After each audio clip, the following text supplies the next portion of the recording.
ಮಾನವಾರ್ಥಮಾವಿರ್ಭೂತಂ ಮಾನಮೇಯಾದಿಲಕ್ಷಕಂ ಶಿವರೂಪಂ ಶಿವಾನಂದಂ ವಂದ್ಯಂ ವಂದೇ ಜಗದ್ಗುರುಂ. ಪ್ರಾತಸ್ಮರಣೀಯ ಪೂಜ್ಯಪಾದ ಸದ್ಗುರು ಶಿವಾನಂದ ಮಹಾಸ್ವಾಮಿಗಳವರನ್ನು, ಪೂಜನೀಯ ಚನ್ನಬಸವ ಮಹಾಶಿವಗಳವರನ್ನು, ಪೂಜ್ಯರಾದ ಮಲ್ಲಿಕಾರ್ಜುನ ಅಪ್ಪಂಗಳವರನ್ನು ಸ್ಮರಣೆ ಮಾಡಿಕೊಂಡು ಶಾಸ್ತ್ರಶ್ರವಣದಲ್ಲಿ ಸಮ್ಮಿಳಿತರಾಗಿರುವಂತಹ ಶಿವಸ್ವರೂಪಿಗಳ ತಮ್ಮೆಲ್ಲರಿಗೂ ಶರಣು ಶರಣಾರ್ಥಿಗಳು.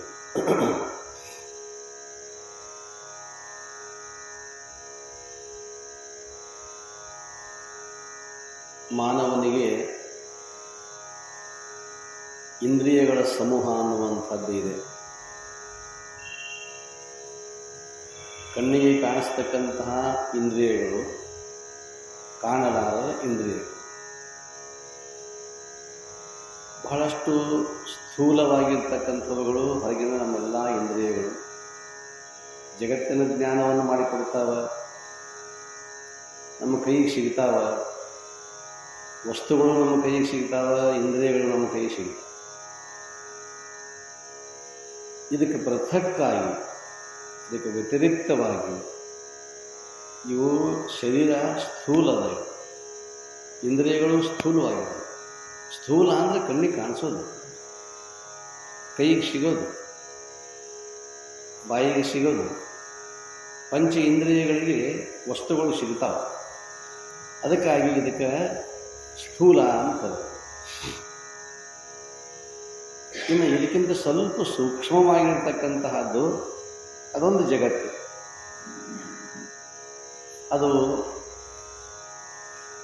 ಮನೋಮಯ ಜಗತ್ತು. ಈ ಶರೀರ 5 ಕೋಶಗಳಿಂದ ಕೂಡಿಕೊಂಡದು. ಕೋಶಗಳನ್ನು ಕರೀತಾರೆ, 5 ಕೋಶಗಳು. ಅನ್ನಮಯ ಕೋಶ, ಶರೀರಕ್ಕೆ ಅನ್ನ ಬೇಕು, ಅನ್ನ ಇಲ್ಲದೆ ನಡೆಯುವುದಿಲ್ಲ. ಅನ್ನವೂ ನಮ್ಮ ಕಣ್ಣಿಗೆ ಕಾಣಿಸ್ತದೆ, ಶರೀರವೂ ಕಣ್ಣಿಗೆ ಕಾಣಿಸ್ತದೆ. ಆದ್ದರಿಂದ ಕಣ್ಣಿಗೆ ಕಾಣುವಂತಹ ಅನೇಕ ಪದಾರ್ಥಗಳು ಅವು ಪ್ರಸಾದ ರೂಪದಲ್ಲಿ ನಮ್ಮ ಶರೀರಕ್ಕೆ ಪ್ರವೇಶ. ಅನ್ನ ಶರೀರದಲ್ಲಿ ಪ್ರವೇಶ ಆಯಿತು, ಶರೀರ ಅದನ್ನು ಗ್ರಹಣ ಮಾಡ್ತಾರೆ. ಆ ನಂತರದಲ್ಲಿ ಕ್ರಿಯೆಗಳು ಪ್ರಾರಂಭ ಆಗ್ತವೆ.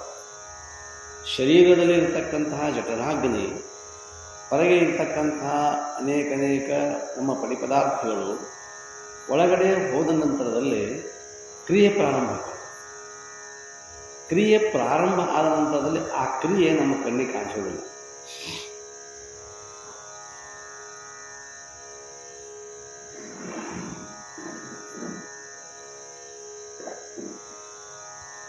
ಕ್ರಿಯೆಗಳು ನಮ್ಮ ಕಣ್ಣಿಗೆ ಕಾಣಿಸೋದಿಲ್ಲ. ಹಾಗೆ ಹಾಲದಾವ, ಹಾಲು ಕಾಸಿದೇವೆ, ಒಂದಿಷ್ಟು ಹಾಲು ಇಟ್ಕೊಂಡು ಚಹಾಕೋ ಎದಕ್ಕೋ ಬೇಕಾಗ್ತಾವಂತ ಇಟ್ಕೊಂಡು ಉಳಿದ ಹಾಲನ್ನು ನಾವು ಹೆಪ್ಪು ಹಚ್ತೇವೆ. ಹೆಪ್ಪು ಹಚ್ಚುವಂಥ ಮೊಸರು ಅದು ಬೇರೆ, ಹಾಲಿನ ಗುಣ ಬೇರೆ. ಆದರೆ ಅದು ಸ್ವಲ್ಪ ಒಂದಿಷ್ಟು ಹೆಪ್ಪು ಅದಕ್ಕೆ ಹಾಕ್ತೇವೆ, ಹಾಲಿಗೆ ಹಾಕ್ತೇವೆ. ಹಾಲಿಗೆ ಹಾಕಿದ ನಂತರದಲ್ಲಿ ಒಂದು 4-5 ತಾಸು ಸುಮ್ಮನೆ ಮುಚ್ಚಿಡುತ್ತೇವೆ. ಹಾಲು ಕಣ್ಣಿಗೆ ಕಂಡದ, ಮೊಸರು ಕಣ್ಣಿಗೆ ಕಂಡತೆ. ಆದರೆ 4-5 ತಾಸು ಇಟ್ಟ ನಂತರದಲ್ಲಿ ಒಳಗಿನ ಕ್ರಿಯೆ ನಡೀತೈತಲ್ಲ, ಆ ಕ್ರಿಯೆ ನಮಗೇನಾದ್ರು ಕಣ್ಣಿಗೆ ಕಾಣಿಸ್ತದ? ಆ ಕ್ರಿಯೆ ಕಣ್ಣಿಗೆ ಕಾಣಿಸ್ತದೆ.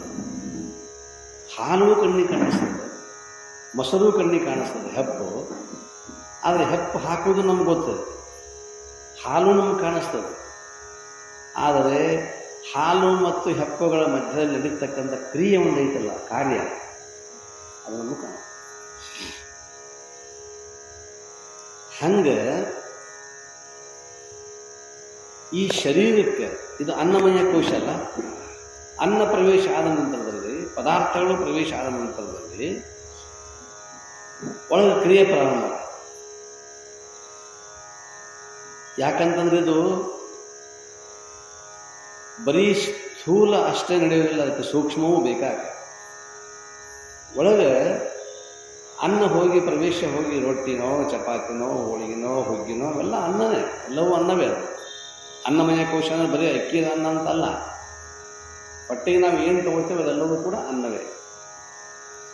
ಆ ಅನ್ನ ಆಹಾರ ಒಳಗಡೆ ಪ್ರವೇಶ ಆದ ನಂತರ ಏನೋ ಒಂದು ಕ್ರಿಯೆ ನಡೀತದಲ್ಲ, ಆ ಕ್ರಿಯೆಯ ಜೊತೆಗೆ ಮಾನಸಿಕ ವಲಯವೂ ಒಂದು ಪ್ರಾರಂಭ.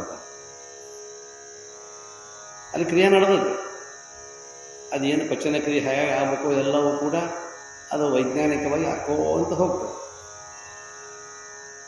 ಬರೀ ಇಂದ್ರಿಯಗಳು ಅಷ್ಟೇ ಬೆಳೆಯುವುದಿಲ್ಲ ನಮಗೆ, ಅದರ ಜೊತೆ ಜೊತೆಗೇನೆ ಸೂಕ್ಷ್ಮವಾಗಿರ್ತಕ್ಕಂಥ ಒಂದು ಮನಸ್ಸು ಅನ್ನುವಂಥದ್ದು ಬೆಳೆಯೋಣ.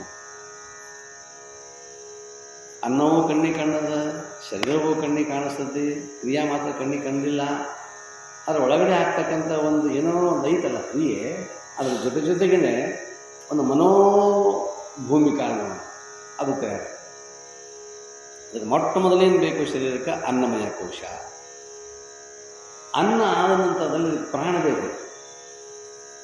ಪ್ರಾಣ ಅನ್ನುವಂಥದ್ದು ಇದ್ರಿಂದ ಇಲ್ಲಿ ಪ್ರಾಣ ಅಂತಲೂ ವಾಯು ಜೀವ. ಆದರೆ ಆ ಪ್ರಾಣದಲ್ಲಿ ಮತ್ತು 5 ಪ್ರಕಾರಗಳ ಪ್ರಾಣಗಳದಾವೆ, ಅಲ್ಲಿ ಕೆಲಸ ಮಾಡ್ತಾವೆ. ಪ್ರಾಣ, ಅಪಾನ, ವ್ಯಾನ, ಉದಾನ, ಸಮಾನ ಅಂತಕ್ಕಂಥ 5 ವಾಯುಗಳು. ಅವು ಬೇರೆ ಬೇರೆ ಕಡೆ ಕೆಲಸ ಮಾಡ್ತಾವೆ. ಅನ್ನವನ್ನು ಎಲ್ಲೆಲ್ಲಿ ಯಾವ್ಯಾವ ವಾಯು ಕೆಲಸ ಮಾಡ್ತದಂತಂದ್ರೆ ಅಲ್ಲಲ್ಲಿ ಆಯಾ ಸ್ಥಾನಗಳಲ್ಲಿ ಕೆಲಸವನ್ನು ಮಾಡಿಕೊಂಡು ಹೆಬ್ಬೆರಳಿನ ತುದಿಯಿಂದ ಮಸ್ತಕದವರೆಗೆ ಏನೋ ಒಂದು ರೀತಿ ಚಾಲನೆ ನಡೆಯೋದು, ಸರ್ಕಲ್ ಇದೆ, ಅದು ಪ್ರಾರಂಭ ಆಗಿರ್ತದೆ, ಕೆಲಸ ಮಾಡ್ಬೋದು. ಇಷ್ಟು ಮಾಡ್ಕೋಂತನ ಮನಸ್ಸು ತಯಾರಾಗುತ್ತೆ. ಮನಸ್ಸಿನ ಜೊತೆಗೆ ಬುದ್ಧಿ ತಯಾರಾಗುತ್ತೆ. ಬುದ್ಧಿಯಿಂದ ಮುಂದೆ ಹೋಗಿ ಚಿತ್ತು ಅಹಂಕಾರಗಳು ಪ್ರಾರಂಭ ಆಗ್ತದೆ. ಅದಕ್ಕಿಂತಲೂ ಸೂಕ್ಷ್ಮವಾಗಿ ಮುಂದೆ ಹೋದ್ರೆ ಜ್ಞಾತೃ ಅಂತ. ಈ ರೀತಿಯಾಗಿರ್ತಕ್ಕಂಥ ಮನಸ್ಸು, ಬುದ್ಧಿ, ಚಿತ್ತು, ಅಹಂಕಾರ, ಕೊನೆಗೆ ಜ್ಞಾತೃ ಅನ್ನುವಂಥದ್ದು. ಇವು 5 ನಮ್ಮ ಕಣ್ಣಿಗೆ ಕಾಣೋದಿಲ್ಲ. ಶರೀರ ಕಣ್ಣಿಗೆ ಕಾಣಿಸ್ತತಿ, ಕರಳುಗಳು ಕಣ್ಣಿಗೆ ಕಾಣಿಸ್ತಾವೆ, ಯಕೃತ ಕಣ್ಣಿಗೆ ಕಾಣಿಸ್ತತಿ, ಕುಪ್ಪಸಕ್ಕೆ ಕಾಣಿಸ್ತಾವೆ, ದೊಡ್ಡ ಕರಳು, ಸಣ್ಣ ಕರಳು, ಮೆದುಳು, ಸ್ನಾಯುಗಳು ಎಲ್ಲವೂ ಕಣ್ಣಿಗೆ ಕಾಣಿಸ್ತಾವೆ. ನರನೂ ಕಣ್ಣಿಗೆ ಕಾಣಿಸ್ತಾವೆ. ಆದರೆ ನರದಲ್ಲಿ ಆ ಸ್ನಾಯುಗಳಾಗ್ತಕ್ಕಂಥ ಕ್ರಿಯೆ ನಮ್ಮ ಕಣ್ಣಿಗೆ ಕಾಣೋದಿಲ್ಲ. ಹೆಪ್ಪು ಹಾಕಿದ ಮೇಲೆ ಹೆಪ್ಪು ಹಾಕ್ತಕ್ಕಂಥ ಹೆಂಗೆ ಆಗ್ತವೋ ಅದು ನಮ್ಗೆ ಗೊತ್ತಾಗೋದಿಲ್ಲ. ಏನೋ ನಡೆದದ್ದು ಕ್ರಿಯೆ, ಸೊಂಬ್ ಬಿಡೋದು ಅಷ್ಟೇ. ಹಂಗಿಲ್ಲಿ ಒಂದೊಂದು ಇಂದ್ರಿಯಗಳು, ಅನ್ನಮಯ ಕೋಶ, ಪ್ರಾಣಮಯ ಕೋಶ, ಇನ್ನೊಂದು ವಿಜ್ಞಾನಮಯ ಕೋಶ, ಅದು ಒಂದು ಕೋಶ. ವಿಜ್ಞಾನ ವಿಶೇಷವಾಗಿರ್ತಕ್ಕಂಥ ಜ್ಞಾನ ನಮಗೆ ಆಗತ್ತಲ್ಲಿ. ಬರೀ ಒಂದು ವಸ್ತು ಅಂತಂದ ಮೇಲೆ ವಸ್ತುವಿನ ಜ್ಞಾನ ಅಷ್ಟೇ ಆಗೋದಿಲ್ಲ, ಅದರಿಂದ ಮತ್ತೊಂದು ವಿಶೇಷ ಜ್ಞಾನ ಆಗತ್ತೆ. ವಿಜ್ಞಾನ ಅಂದರೆ ತಿಳುವಳಿಕೆ ಯಾವುದಕ್ಕೆ? ಮನುಷ್ಯನೇ ಆಗೋದು, ಪ್ರಾಣಿಗಳೇ ಆಗೋದು. ಅವಕ್ಕೆ ಯಾವ ಕೋಶನೂ ಇಲ್ಲ. ಇರ್ಬೋದು 4 ಕೋಶ ಅದಾವ ಅಷ್ಟೇ. ಅದು ಈ ವಿಜ್ಞಾನಮಯ, ಮನೋಮಯ, ಆನಂದಮಯ ಇಲ್ಲ. ಇಲ್ಲಿ ನಾವು ನೋಡೋದು ಅನ್ನಮಯ ಕೋಶ, ಪ್ರಾಣಮಯ ಕೋಶ, ವಿಜ್ಞಾನಮಯ ಕೋಶ, ಆಮೇಲೆ ಮನೋಮಯ ಕೋಶ. ಅದು ಒಂದು ಕೋಶವೇ, ಅದೊಂದು ಭಾಗವೇ ನಮ್ಮ ಶರೀರದಲ್ಲಿ. ಮನಸ್ಸು ಇರ್ಲಿಕ್ಕಂತಂದ್ರೆ ಏನು ಜೀವ ಐತಿ,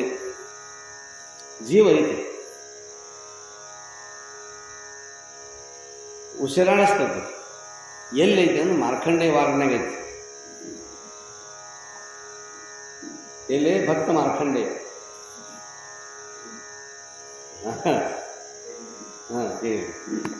ಅಲ್ಲಿ ಐತಿ. ಹೊರಗೆ ನಮ್ಮ ಒಂದು ಗ್ಲಾಸ್ ಹಾಕಿರ್ತಾರ, ನೋಡೋದ ಹಾಕಿರ್ತಾರ, ಪಟ್ಟಿ ಹಿಂಗೆ ಉಬ್ಬಿಸ್ತದ. ಇಷ್ಟ ಕಾಣೋದು ನಿಮಗೆ. ಮತ್ತು ಅದನ್ನು ಮಾತಾಡ್ತಿತ್ತು ಅಂದ್ರೆ ಮನಸ್ಸ ಇರ್ತಿತ್ತಂತಾರೆ, ಒಳಗೆ ಬಿಡ್ತಿದ್ದಿಲ್ಲ ನಮ್ಮನ್ನ. ಹಾಂ, ಮನಸ್ಸು ಬೇರೆ ಹೆಂಗೆ ತಯಾರಾಗೋದು ಗೊತ್ತಿಲ್ಲ. ಇದು ಮನೋಮಯ ಕೋಶ. ಅದು ನಿಶ್ಚೇಷ್ಟಿತವಾಗಿರ್ತಕ್ಕಂಥ ಶರೀರಗಳ ಕೋಮಾದಾಗಿದೆ. ಅದು ಮನಸ್ಸಿಲ್ಲ. ಬ್ರೇನ್ ಹೆಮರೇಜ್ ಆಯ್ತು ಅಂದ್ರೆ ಅಲ್ಲಿ ಮನೋಮಯ ಕೋಶ ಫೇಲ್ ಆಗಿದೆ. ಏನಿಲ್ಲ, ಯಾರು ಮಾತಾಡಿದ್ರು, ಯಾರು ಬಂದರು, ಇವ್ರು ಯಾರು ಗುರ್ತದ ಅಂತ ಕೇಳಿದ್ರೆ ಮಾತಾಡಿಸೋನ್ನ ಗುರ್ತತ್ವಲ್ಲ ನಾವು. ಮುಂದೆ ಬಂದು ನಾವು ದೇವ್ರನಾಗ ಬಂದಂತ ಅನ್ನಂಗ ಗುರ್ತತ್ತ. ಯಾವ ಮಾತಾಡ್ಸೋದಲ್ಲ ಅವ ಅಂತಾನ, ನೀನೇ ಯಾವ ಗೊತ್ತಿಲ್ಲ ಅಂತ ನ್ಯಾಯ ಮಾಡ್ಲತ್ತ. ಮಗಾನ ನಿಂತಾನ, ಹೆಂಡತಿ ನಿಂತಾಳ, ಸೊಸೆ ನಿಂತಾಳ, ಎಲ್ಲರೂ ಅದಾರ. ಗುರ್ಸಿದ್ದು ಬಂದು ನೋಡು, ಗುರ್ಸಿದ್ದು ಬಂದು ನೋಡಂತ ಅವ ಸಿದ್ಧಾಗ್ಯಾನ ಮ್ಯಾಗ, ಅವ ಸಿದ್ಧಾಗಿ ಕೂತಾನೆ ಮ್ಯಾಗ. ಮತ್ತೆ ಗುರ್ಸಿದ್ದು ಕಾಣಬೇಕು, ಗುರುನೂ ಇಲ್ಲ, ಸಿದ್ಧೂ ಇಲ್ಲ.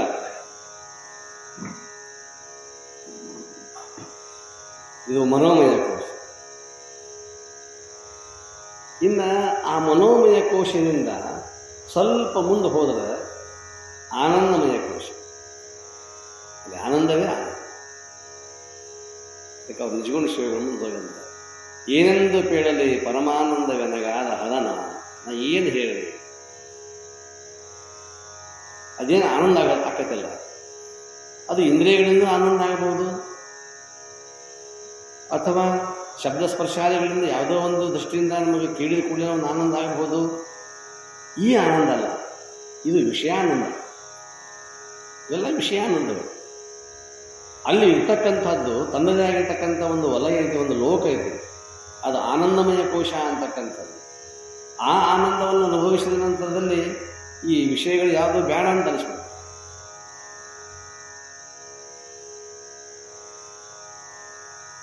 ಅದಕ್ಕೆ ಅಂಥ ಆನಂದವನ್ನು ಪಡಿಬೇಕಾಗಿತ್ತು ಅಂದ್ರೆ ವೈರಾಗ್ಯನೂ ಬೇಕಾಗುತ್ತೆ.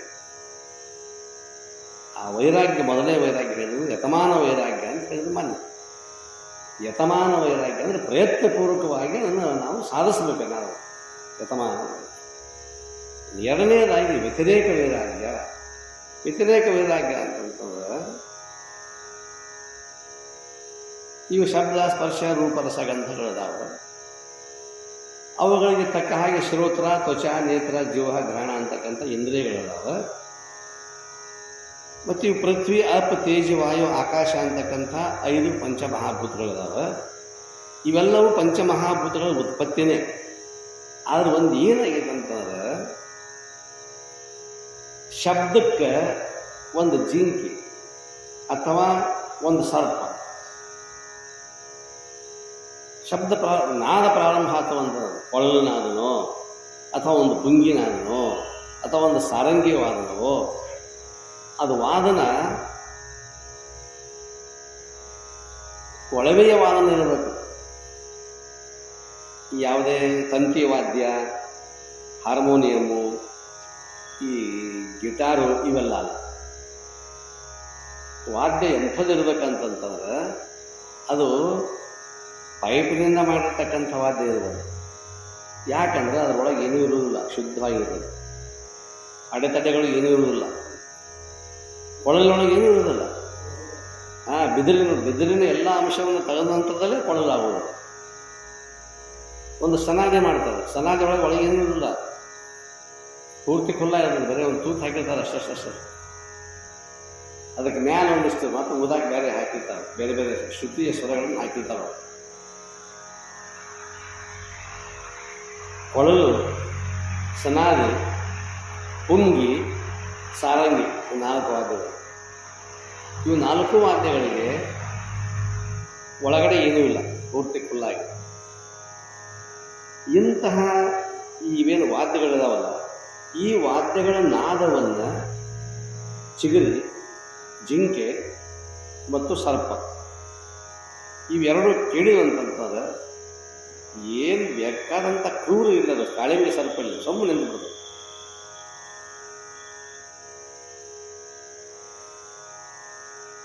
ಅಲ್ಲಿ ಕಾರ್ಯ ಯಾವುದು ಅಂತಂತಂದ್ರೆ, ಅಲ್ಲಿ ಪಂಚಮಹಾಭೂತಗಳಲ್ಲಿ ಭೂತ ಯಾವುದು ಅಂದ್ರೆ ಆಕಾಶ. ಆಕಾಶದ ಗುಣ ಏನು ಅಂತಂತಂದ್ರೆ ಶಬ್ದ. ಅದರ ಕಾರ್ಯ ಯಾವುದು ಅಂದ್ರೆ ಶ್ರೋತ್ರ, ಕಿವಿ. ನಿದ್ರೆ ಆಗಿಬಿಡುತ್ತೆ. ಅದು ಒಂದೇನಾಗುತ್ತೆ ಅಂತಂದ್ರೆ, ಇಲ್ಲಿ ಚಿಗುರಿ ಎಷ್ಟು ಮಜಾ ಐತಲ್ಲ ಅದು. ಆಮೇಲೆ ದೂರದಲ್ಲಿರ್ತಕ್ಕಂಥ ಮೃಗಮರೀಚಿಗೆ ನೋಡ್ದು ನೋಡಿದ ಕೂಡಲೇ ಅಲ್ಲಿ ಏನಂತ ಹೋಗೋದು, ಅದು ನೀರಿದ್ದು. ಅಕಸ್ಮಾತ್ ಹೋಗುವಾಗ ಎಲ್ಲರ ದಾರಾಗ ನೀರು ಹತ್ತಂದ್ರೆ ಅದ ಕಂಡಿತ್ತಂತ ತಿಳ್ಕೊಂಡಿರ್ತದೆ. ಭ್ರಮ ಆಗೈತೆ ಅದಕ್ಕೆ. ಬಿಸಿಲಾಗ ಕಂಡಿದ್ದು ಅಲ್ಲೇ ಮೃಗಜಲ, ಅದು ಮೃಗ ಮರೀಚಿಕೆ, ಅದು ನೀರಲ್ಲ. ಆದರೆ ಓಡ್ತಾ ಓಡ್ತಾ ಓಡ್ತಾ ಇರುವಾಗ ಮಗ್ಲ ಒಂದು ಸರೋವರ ಹತ್ತದ ದಾರಿ ಮೇಲೆ. ಅದಕ್ಕೆ ನೀರು ಕಂಡಿಲ್ಲ. ಮೊದಲು ಕಂಡಿದ್ದು ಯಾವುದು? ಸೂರ್ಯನ ಪ್ರಖರವಾಗಿರ್ತಕ್ಕಂಥ ಬಿಸಿಲಿನಿಂದ ಜಲ, ರಣ ಅದು ಋಣ, ಅದು ಕಾಣಿಸ್ತದೆ. ಕಂಡು ಕೂಡಲೇ ನೀರು ಅದೊಂದು ಹೊಡೆಯುತ್ತೆ. ಆದರೆ ಕಂಡದ್ದು ಋಣ ಇಲ್ಲಿ ದಾರಿಯೊಳಗೆ ಹೋಗ್ತಾ ಒಂದು ಸರೋವರ ಕಾಣಿಸ್ತದೆ, ಸಣ್ಣದೊಂದು ಕೆರೆ ಇತ್ತು, ಅಲ್ಲಿ ನೀರು ಕುಡಿತು. ಓಹೋ, ನಾನು ನೋಡಿದ್ದಿದ್ದೆ, ಅದು ತಿಳ್ಕೊಂಡದ್ದು. ಅದು ಆಕಸ್ಮಿಕವಾಗಿ ಆಗಿರ್ತಕ್ಕಂಥ ಘಟನೆ. ಅದ್ರ ಮೇಲೆ ಏನು ತಿಳ್ಕೊಂಡ್ಬಿಡ್ತೈತಿ, ಇನ್ನು ಮ್ಯಾಲೆ ನಾ ಏನೇನು ನೋಡ್ತೇನೆ ಅದೆಲ್ಲವೂ, ಅದು ಬಿಸಿಲಿಂದ ಆಗಿರ್ತಕ್ಕಂಥ ಎಲ್ಲವೂ ನೀರಾಗಿ ತಿಳ್ಕೊಂಡ್ಬಿಡ್ತದೆ. ಅದು ಅಕಸ್ಮಾತ್ ಹತ್ತಿತ್ತು, ನೀರು ಕುಡಿತು. ಅದು ಇರಲಿಲ್ಲ ಅಂತಂದ್ರೆ ಓಡುದು. ಹಂಗೆ ಈ ಜೀವ ಇಂದ್ರಿಯಗಳಲ್ಲಿ, ವಿಷಯಗಳಲ್ಲಿ ಒಂದು ನಮೂನೆ ರಣ ಇದ್ದಂಗೆ, ಮೃಗಮರೀಚಿಕೆ ಇದ್ದಂಗೆ. ಹಂಗೆ ಕಾಣಿಸ್ತದೆ ಜಗತ್ತು. ಹೆಂಗೆ ಏನೋ ಒಳದಂಗೆ ಕಾಣಿಸ್ತದೆ, ಓಡಾಡ್ದಂಗೆ ಕಾಣಿಸ್ತದೆ. ದಾರ ಹೋಗ್ತದೆ. ಹಂಗೆ ನೀರು ಒಂದು ಹತ್ತೋದಿಲ್ಲ ಸರೋವರ. ಹಾಗೆ ಈ ಜೀವಾತ್ಮ ಅಕಸ್ಮಾತ್ ಕಾಲ ಕಡೆ ಹೊತ್ತಿನಾಗ ಇದು ಅಲ್ಲೇನು ದೂರದಿಂದ ನೋಡಿತ್ತು ಅದ ಸತ್ಯ ತಿಳ್ಕೊಂಡಿತ್ತು. ಅಕಸ್ಮಾತ್ ಏನೋ ಬೈ ಚಾನ್ಸ್ ಅದಕ್ಕೆ ಅದ್ರ ದೈವ ಚಲೋ ಇತ್ತಂತಂದ್ರೆ ಅದ್ರ ಸುಖಾನ ಆತಂತ ತಿಳ್ಕೊರಿ. ಆ ಆನಂದ ಅದಕ್ಕೆ ಆದ ಕೂಡಲೇ ಅವೇನು ತಿಳ್ಕೊಳ್ಳೋಣ, ವಿಷಯಗಳಲ್ಲೇ ಸುಖ ಐತಿ. ಆ ಚಿಗುರಿಗೆ ಏನಾಗಿತ್ತು? ನೀರು ನೋಡಿ ಹೋಗಿಲ್ಲ, ಅದು ಹೋಗಿದ್ದು ಮೃಗ ಮರೀಚಿಕೆ ನೋಡಿ ಹೋಗೈತಿ. ಕಂಡದ್ದು ನೀರು ಇರೋದು, ಸಿಕ್ಕದ್ದು ನೀರು. ಅವ್ರು ಖರೆಯಾದ್ರೆ ಸಿಕ್ಕಿಲ್ಲ ಅದಕ್ಕೆ, ಅಚಾನಕ್ ಸಿಕ್ಕ. ಹಂಗೆ ನಾವು ಅಕಸ್ಮಾತ್ ಸಾಧನೆ ಮಾಡೋ ಹೊತ್ತಿನವಾಗ ಅಚಾನಕ್ ಅದಕ್ಕೆ ನೀರು ಸಿಕ್ಕಂಗೆ ನಮಗೇನು ಸಿಗ್ತಿರ್ತಾವಲ್ಲ, ನಾವು ತಿಳ್ಕೊಂಡ್ಬಿಡ್ತೀವಿ ಈ ಇಂದ್ರಿಯಗಳಲ್ಲಿ, ವಿಷಯಗಳಲ್ಲಿ ಸುಖ ಐತಿ, ನಿರ್ಧಾರಕ್ಕೆ ಬರ್ತದೆ. ಅದರಲ್ಲಿಲ್ಲ. ಅದು ಕಂಡದ್ದು ಮೃಗ ಮರೀಚಿಕೆ, ಆಕಸ್ಮಿಕ ಸಿಕ್ಕೈತೆ ಅದಕ್ಕೆ. ಹಂಗೆ ನಮಗೆ ಒಮ್ಮೊಮ್ಮೆ ಲಾಟ್ರಿ ಅದು. ಆದರೆ ಅದೇ ಶಾಶ್ವತವಾಗಿರ್ತಕ್ಕಂಥ ಸುಖ ಅಲ್ಲ, ಅದು ಶಾಶ್ವತ ಆನಂದ ಅಂತಕ್ಕಂಥದ್ದು ಅಲ್ಲ.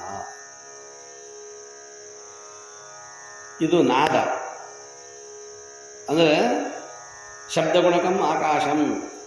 ಶಬ್ದ ಅನ್ನುವಂಥದ್ದು ಶ್ರೋತ್ರಕ್ಕೆ, ಶ್ರೋತ್ರ ಅದರ ಕಾರ್ಯ ಅನ್ನುವಂಥದ್ದು. ಅಲ್ಲಿ ಗುಣ ಯಾವುದು ಅಂದರೆ ಶಬ್ದ ಅಂತಕ್ಕಂಥದ್ದು ಗುಣ. ಆಮೇಲೆ ಸ್ಪರ್ಶ ಅನ್ನುವಂಥದ್ದು ವಾಯುಗುಣದಿಂದ ಬಂದಿರತಕ್ಕಂಥ ವಾಯುಗುಣ ಸ್ಪರ್ಶ. ಅದರ ಕಾರ್ಯ ಯಾವುದು ಅಂದರೆ ಚರ್ಮ. ಈ ಫ್ಯಾನ್ ಹಚ್ಕೊಂಡಿದ್ದೀನಿ, ಎಲ್ಲಿಗೆ ಬಡಿತಿದ್ದ ನಾನು, ಎಲ್ಲಿಗೆ ಬಡಿತೀನಿ? ಗಾಳಿ ಚರ್ಮಕ್ಕೆ ಬಡಿತೀನಿ. ಏನು ಮಾರೆ ಬಿಸಿಲು ಐತಿ, ಚರ್ಮ ಸುಳ್ಳ್ಯಾಂಗೆ ಬಿಸಿಲು ಐತಪ್ಪ. ಮೈಯಾಗ ಚರ್ಮ ಸಹಿತ ಬೇಡಾಗೈತೆ ನೋಡಿ. ಆ ಉಷ್ಣ ಶೀತ ಗಾಳಿ ಗೊತ್ತಾಗಿದೆ ಅದಕ್ಕೆ ಚರ್ಮಕ್ಕೆ.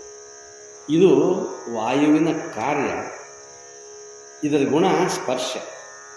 ಬಿಟ್ಟಿದ ಕೂಡಲೇ ಒಂದು ಸೊಳ್ಳೆ ಕೂತು ಕಡಿಮೆ ಸ್ಪರ್ಶ ಜ್ಞಾನ ಇದಕ್ಕೆ ಚರ್ಮಕ್ಕೆ. ಅದಕ್ಕೆ ವಾಯುವಿನ ಗುಣ ಅವರ ಕಾರ್ಯ ಚರ್ಮ. ಇನ್ನು ರೂಪ ಅನ್ನುವಂಥದ್ದು ನೇತ್ರೇಂದ್ರಿಯ. ಇದು ಯಾವ ತತ್ವದ ಉತ್ಪತ್ತಿ ಆಯಿತು ಅಂದರೆ ರೂಪ ಕಾಣುವುದರಿಂದ ಪ್ರಕಾಶ, ಬೆಳಕಿನಿಂದ ಕಾಣುತ್ತೆ. ಅದು ಅಗ್ನಿ ತತ್ವ ಅಂತ, ಬೆಂಕಿ ತತ್ವದಿಂದ. ಆಮೇಲೆ ಜಲತತ್ವ ಅನ್ನುವಂಥದ್ದು, ಜಲ ನೀರು. ನಮ್ಮ ನಾಲಿಗೆ ಹಸಿ ಐತೆ, ಒಣಗೈತದೆ. ಈಗ ಒಣಗಿದ್ರೆ ಏನಾಗತ್ತೆ? ನಾಲಿಗೆ ಒಣಗಿತ್ತು. ಅದರಿಂದ ನಾಲಿಗೆ ಅನ್ನುವಂಥದ್ದು, ಈ ರಸನೇಂದ್ರಿಯ ಅನ್ನುವಂಥದ್ದು ಜಲತತ್ವದ ಕಾರ್ಯ. ಅದು ಅದರ ಗುಣ ಏನು ಅಂದರೆ ಸಿಹಿ, ರುಚಿ, ವಿಷ, ಆಮ್ಲ, ಹುಳಿ, ಉಪ್ಪು, ಕಹಿ ಇವೆಲ್ಲವನ್ನು ಗ್ರಹಣ ಮಾಡ್ತಕ್ಕಂಥ ಶಕ್ತಿ ಈ ರಸನೇಂದ್ರಿಯ. ಹಿಂಗೆ ಇವು 5 ತತ್ವಗಳು, 5 ಗುಣಗಳು, 5 ಕಾರ್ಯಗಳು ಈ ಶರೀರದಲ್ಲಿ ಇರ್ತಕ್ಕಂಥಗಳು. ಇವೆಲ್ಲ ಅದಾವಲ್ಲ, ಇದ್ರೊಳಗೆ ಒಂದೊಂದು ಇಂದ್ರಿಯಕ್ಕೆ ಒಂದೊಂದು ಪ್ರಾಣಿ ಬೆಲೆ ಆಗ್ಯಾವ. ಆ ವಿಷಯವನ್ನು ಬಿಟ್ಟು ಈಗ ಆನೆ ಇದೆ, ಆನೆ ತಿಂದು ಬಿಡ್ತೀವಿ ಅಂದ್ರೆ ಗಿಡಕ್ಕೆ ಹಂಗೆ ತಿಕ್ಕೆ ಗಿಡ ಬೀಳ್ತಾನ ತಿಕ್ತದ. ಗಿಡ ಬೀಳ್ತದ ಕಲ್ಪನೆ ಅದಕ್ಕೆ ಮತ್ತೊಂದು ಕಡೆಯಿಂದ ಅದಕ್ಕೇನು ಜ್ಞಾನ ಇಲ್ಲ, ಮತ್ತೊಂದು ಕಡೆಯಿಂದ ಜ್ಞಾನ ಇಲ್ಲಲ್ಲ, ಅದಕ್ಕೆ ವ್ಯತಿರೇಕ ವೈರಾಗ್ಯ ಅಂತ. ಮತ್ತೊಂದು ಕಡೆ ಏನೇನು ಊಟ ಬ್ಯಾಡ, ಅದಕ್ಕೆ ನೀರು ಬ್ಯಾಡ, ಏನು ಅದು ವೈರಾಗ್ಯನ. ಅದು ಎಂಥ ವೈರಾಗ್ಯ ಅಂದ್ರೆ ಇಲ್ಲಿ ಒಂದರಲ್ಲೇ ಮುಳುಗಿಬಿಟ್ಟಿರ್ತಲ್ಲ, ಒಂದೇ ವಿಷಯದಲ್ಲಿ ಮತ್ತೊಂದು ನೆನಪಿಲ್ಲಲ್ಲ, ಇದಕ್ಕೆ ವ್ಯತಿರೇಕ ವೈರಾಗ್ಯ ಅಂತ. ಹಂಗೆ ನಾವು ಒಂದೊಂದು ವಿಷಯಗಳಲ್ಲಿ ಮುಳುಗಿ ಬಿಟ್ಟಿವಿ ಅಂತಂದ್ರೆ ಮತ್ತೊಂದು ಕಡೆ ಲಕ್ಷಣ ವೈರಾಗ್ಯ ಅಲ್ಲದು, ಮರ್ಸೈತಿದ ಅದು. ಹಂಗೆ ಏನು ಅದು ಹಿಂಗೆ ಆನೆ ತಿಕ್ತದೆ, ಅದು ಇದು ಬಿಡ್ತಂದ್ರೆ, ಯಾಕಂದ್ರೆ ಅದು ಕೆರ್ಕೊಳ್ಳೋಕ್ಕೇನು ಸಾಧನ ಇಲ್ಲ. ಭಾಳ ಆದ್ರೆ ಅದು ಭಾಳ ಏನು ಮಾಡ್ಕೋತೈತಿ, ಬೇಕಾದಂಗೆ ಮೈ ತೊಳೆದ್ರಿ ನೀವು, ಬೇಕಾದಂಗೆ ತಿಕ್ಕ್ರಿ ಹೊಳಿಗೆ ಹೋಗಿ. ಇಡೀ ಹೊಳೆ ನೀವು ಮುಳುಗಿಸ್ಕೊಂಡು ಬಂದರೂ ಸಹಿತ ಮ್ಯಾಗ ದಂಡಿಗೆ ಬಂದು ಕೂಡಲೇ ಎಲ್ಲಿ ಚಲೋ ಹುರ್ಬರ್ಕ್ ಮಣ್ಣು ಐತಿ, ಉಸುಕ್ ಇರ್ತೈತಿ, ಮೊಸರು ಬರ್ತೈತಿ, ಹಿಂಗೆ ತೊಗೊಂತಂತಿ ಗೊಚ್ಕೋತೈತಿ. ಬೇಕಾದಂಥ ಶಾಂಪು ಹಚ್ಚಿ ತಿಕ್ಕ್ರಿ ನೀವು, ಅದು ತಿಂಡಿ ಬಿಡ್ತದೆ. ಅವಾಗ ಅದು ಹೋಗಿ ಹಂಗೆ ತಿಕ್ಕೇ ತೆಗಿತೈತಿ. ಅದಕ್ಕೆ ಕರ್ಕೊಳ್ಳೋಕೆ ಅದು ಊರಿಲ್ಲ. ಅದಕ್ಕೆ ದುಬ್ಬದ ಮೇಲೆ ಏನು ಕಡಿತಪ್ಪ ಅಂತಂತ ಕಾಲು ತಂದು ಹೋಗಿ ಮ್ಯಾಗ ಮುಂದಿನ ಕಾಲು ಹಿಂಗೆ ಕರ್ಕೊಳ್ಳೋಂಗಿಲ್ಲ, ಏನೂ ಮಾಡಕ್ಕೆ ಬರೋಂಗಿಲ್ಲ. ಆದ್ರೆ ಒಂದರಲ್ಲಿ ಅದು ಆಸಕ್ತಿಯಿಂದ ಹಂಗೆ ತಿಕ್ಕಾಕೆ ಶುರು ಮಾಡ್ತೇವೆ ಅಂತಂದ್ರೆ ಅದು ಮತ್ತೊಂದು ಕಡೆ ಮಾಡ್ತೀವಿ. ಮೀನ ಗಾಳ ಹಾಕಿರ್ತಕ್ಕಂಥ ಒಂದು ಮಳಿ ಹುಳನೋ ಅಥವಾ ಒಂದು ಏನಾದ್ರು ಸಿಹಿ ಪದಾರ್ಥ ಇರ್ತೈತಿ, ನನಗೆ ನುಂಗು ತೊಯ್ತೈತಿ, ನನ್ನ ಜೀವ ತಗೊಂತೈತಿ ಅನ್ನೋದು ಗೊತ್ತಿಲ್ಲ. ಅದಕ್ಕೆ ನನ್ನ ಪರಿವಾರ ಏನೇನೂ ಗೊತ್ತಿಲ್ಲ, ನಾ ಎಲ್ಲಿದೂ ಗೊತ್ತಿಲ್ಲ, ನಾ ಏನು ತಿಂತೇನೆ ಗೊತ್ತಿಲ್ಲ. ಮೀನಕ್ಕೆ ಅದೇನು ನುಂಗುತ್ತೈತಿ ಮುಗಿತು, ಸಿಕ್ಕೊಂದು ಬಿಡ್ತು, ಗಂಟ್ಲೆ ಹಿಡಿದು ಬಿಡ್ತದೆ. ಅದು ಕುಂತಿರ್ತಾರೆ ಹೊಳೆದ ಮೇಲೆ ನೋಡ್ತಿರ್ಲಿ ನೀವು, ಅನ್ಬರ್ತೀರಿ ಅದಾವ ಒಕ್ಕೊಂಡ್ ಕುಂತಿರ್ತಾರೆ ಕೈಯಾಗ ಬಿಡಿ ಹಿಡ್ಕೊಂಡು. ಅದು ಕಣ್ಣಿಗೆ ಸಹಿತ ಕಾಣಂಗಿಲ್ಲ, ದಾರ ಅಷ್ಟು ಸೂಕ್ಷ್ಮವಾಗಿರ್ತದೆ. ಅದಕ್ಕೊಂದು ಮುಂದೊಂದು ಗಾಳ ಹಾಕಿರ್ತಾರೆ. ಏನು ಹಚ್ತಾರೆ ಅವಕ್ಕೂ ಸಿಗ್ತಾವೆ. ಈಗ ಇತ್ತಿತ್ತಾಗಿ ಮೊದಲು ಮಳಿ ಹುಳ ಹಾಕ್ತಿದ್ರು, ಮೊದಲಿನ ಮೀನುಗಾರರು ಮಳಿ ಹುಳ ಹಾಕ್ತಿದ್ರು, ಒಂದೊಂದು ಹಿಡಿಬೇಕಾದ್ರೆ. ಅದು ನುಂಗಿತ್ತು ಅಂದ್ರೆ ಮುಗೀತು. ಅದು ಅಂದರೆ ಒಂದು ಕಡೆಯಿಂದ ಕಾನ್ಸಂಟ್ರೇಷನ್ ಮಾಡಿತ್ತಲ್ಲ, ಈ ಕಡೆ ನೋಡಲಿಲ್ಲಲ್ಲ. ಅದು ಅದಕ್ಕಾಗಿ ವಿಷಯಕ್ಕಾಗಿ ಆಸಕ್ತಿ ಹೊಂದಿದ್ದರಿಂದ ತನ್ನ ಜೀವನವನ್ನೇ ಕಳ್ಕೊಂಡ್ಬಿಡುತ್ತೆ. ಹಾವು ನಾನು ಇವು ಪುಂಗಿ ಊದಿ ನಾನು ಹಿಡಿತಾನ, ನಾನು ಆಡಿಸ್ತಾನ, ಮುಂದೆ ಅವನು ಮುಟ್ಟಾಗ ಇರ್ಬೇಕಾಗತ್ತೆ ಅಂತ ತಿಳ್ಕೊಂಡು ಕಲ್ಪನಾ ಬರಲಿಲ್ಲ. ಅದಕ್ಕೆ ಹಿಡಿದ ಹಲ್ಲು ಕಿತ್ತ ಯಾವ ಹಾಲು ಹಾಕ್ತಾನ ಶಿವಾಯ ಮುಗಿದು ಹೋಗುತ್ತೆ. ಬರೀ ಒಂದು ನಾದಕ್ಕೆ ತನ್ನ ಜೀವನ ಮಾಡ್ಕೊಂಡ್ಬಿಡುತ್ತದೆ. ಇದು ವ್ಯತಿರೇಕ ವೈರಾಗ್ಯ. ಅತಿರೇಕ ಮೋಹ ವ್ಯತಿರೇಕ ವೈರಾಗ್ಯಕ್ಕೆ ಕಾರಣ. ಯತಮಾನ ವೈರಾಗ್ಯ ಒಂದು, ಇದು ವ್ಯತಿರೇಕ ವೈರಾಗ್ಯ ಒಂದು. ಇನ್ನೊಂದು ಏಕೇಂದ್ರಿಯ ವೈರಾಗ್ಯ ಅಂತ. ಏಕೇಂದ್ರಿಯ ವೈರಾಗ್ಯ ಅಂತಂತಂದ್ರೆ ಎಲ್ಲ ನಮೂನಿ ವೈರಾಗ್ಯ ನಾನು ತಾಳ್ಬಿಟ್ಟೀನಿ, ಆದ್ರೆ ಒಂದು ಇಂದ್ರಿಯ ಮಾತ್ರ ಉಳಿದೈತಿ. ಅದು ಯಾವುದಂದ್ರೆ ಮನಸ್ಸು. ಆ ಮನಸ್ಸು ಏನು ಬಯಸಾಕತ್ತೈತೆ ಅಂತಂದ್ರೆ ನಾ ಎಲ್ಲ ವೈರಾಗ್ಯವಂತನ ಎಲ್ಲ ತ್ಯಾಗ ಮಾಡೀನಿ. ಒಂದು ಏನು ಉಳ್ದದಂತಂತಂದ್ರೆ ನನಗೆ ಸತ್ಕಾರ ಮಾಡಲಿಲ್ಲ, ನಾನು ಇಂಥ ತಪಸ್ವಿ ಇದ್ದೆ, ನನಗೆ ಮಾನ ಮರ್ಯಾದೆಗಳನ್ನು ಕೊಡಲಿಲ್ಲ, ನಂದು ಅಪಮಾನ ಆಯಿತು. ಮಾನ ಅಪಮಾನಗಳ ಬಗ್ಗೆ ಯೋಚನೆ ನಡೀತದಲ್ಲ, ಇದರದ್ದು ಎಲ್ಲ ಬಿಟ್ಟನವ, ಎಲ್ಲ ಏನೂ ಇಲ್ಲ. ಆದರೆ ಅದು ಒಂದೈತಿ, ಮಾನ ಅಪಮಾನ. ಅದು ನಿಮಗೆ ಗೊತ್ತಾಗ.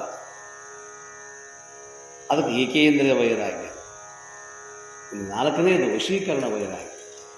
ವಶೀಕರಣ ವೈರಾಗ್ಯ ಅಂತಂದ್ರೆ ಆ ಮಹಾತ್ಮನಿಗೆ ಎಲ್ಲ ಸಾಮಗ್ರಿಗಳು ಅದಾವ, ಎಲ್ಲ ಅದಾವ, ಆದರೆ ಅದರೊಳಗೆ ಅವ ಹೋಗಿಲ್ಲ. ಎಲ್ಲ ವಶೀಕರಣ ಆಗ್ಯಾವ, ಒಂದರ ಮನೆ ಇಲ್ಲ. ಇಡೀ ಜಗತ್ತಿನ ಎಲ್ಲ ವಿಷಯಗಳು ಬಂದು ಅವನ ಮುಂದೆ ಬಿದ್ದಾವ. ಅದು ಗೊತ್ತೋಗಿತ್ತು ಅವನಿಗೆ, ಇವೆಲ್ಲ ವಿಷಯಗಳದಾವ ಅಂತ ತಿಳ್ಕೊಂಡು. ಆದರೆ ಅದರ ಕಡೆ ಮನಸ್ಸು ಮಾಡೋದಿಲ್ಲ, ಮನಸ್ಸು ಮಾಡೋದು. ಅದಕ್ಕಾಗಿ ಮನಸ್ಸು ಅನ್ನುವಂಥದ್ದು ಇಷ್ಟು ಸೂಕ್ಷ್ಮ ಐತಲ್ಲ. ಏಕೇಂದ್ರಿಯ ವೈರಾಗ್ಯದಲ್ಲೂ ಸಹಿತ ಮಾನ ಮರ್ಯಾದೆ ಬಯಸ್ತದೆ. ಅದಕ್ಕೆ ವಶೀಕರಣ ವೈರಾಗ್ಯ ಇದು ಬಹಳ, ಇದು ಎಲ್ಲೋ ಒಬ್ಬ ಅಂತ ಮಹಾತ್ಮ ಸಿಗ್ತಾರೆ. ಎಲ್ಲವೂ ಅದಾವ, ಅದರೊಳಗೆ ಇದ್ರೂ ಸಹಿತ ಇದ್ದೂ ಇಲ್ಲ ಅನ್ನಂಗಿರ್ತಾನಲ್ಲ, ಅವಾಗ ವಶೀಕರಣ ವೈರಾಗ್ಯ ಅದು ಸಮನ್ವಯತೆ ಅಂತ ನಾವು ತಿಳ್ಕೋಬೇಕು. ಅದಕ್ಕಾಗಿ ಇಲ್ಲಿ ನಾವು ಹೇಳ್ತಕ್ಕಂಥದ್ದು ಮನಸ್ಸು. ಯಾಕಂದರೆ ಯೋಗಶಾಸ್ತ್ರ ನಾವು ಹೇಳೋದೀಗ, ಯೋಗಶಾಸ್ತ್ರದಲ್ಲಿ ಮನಸ್ಸಿನ ಕೆಲಸ ಬಹಳ. ಇದು ಧನಾತ್ಮಕವಾಗಿ ಮತ್ತು ಋಣಾತ್ಮಕವಾಗಿ ಎರಡೂ ಯೋಚನೆ ಮಾಡೋದು ಒಂದೇ. ಎರಡು ಮನಸ್ಸು ಅದಾವಂತನ್ನೋಂಗಿಲ್ಲ, ಇರೋದು ಮನಸ್ಸು ಒಂದೇ. ಒಂದೇ ಮನಸ್ಸಿನಲ್ಲಿ ಎರಡು ರೀತಿಯಾಗಿರ್ತಕ್ಕಂಥ ಹೊಯ್ದಾಟ ನಡೆದಿದೆ.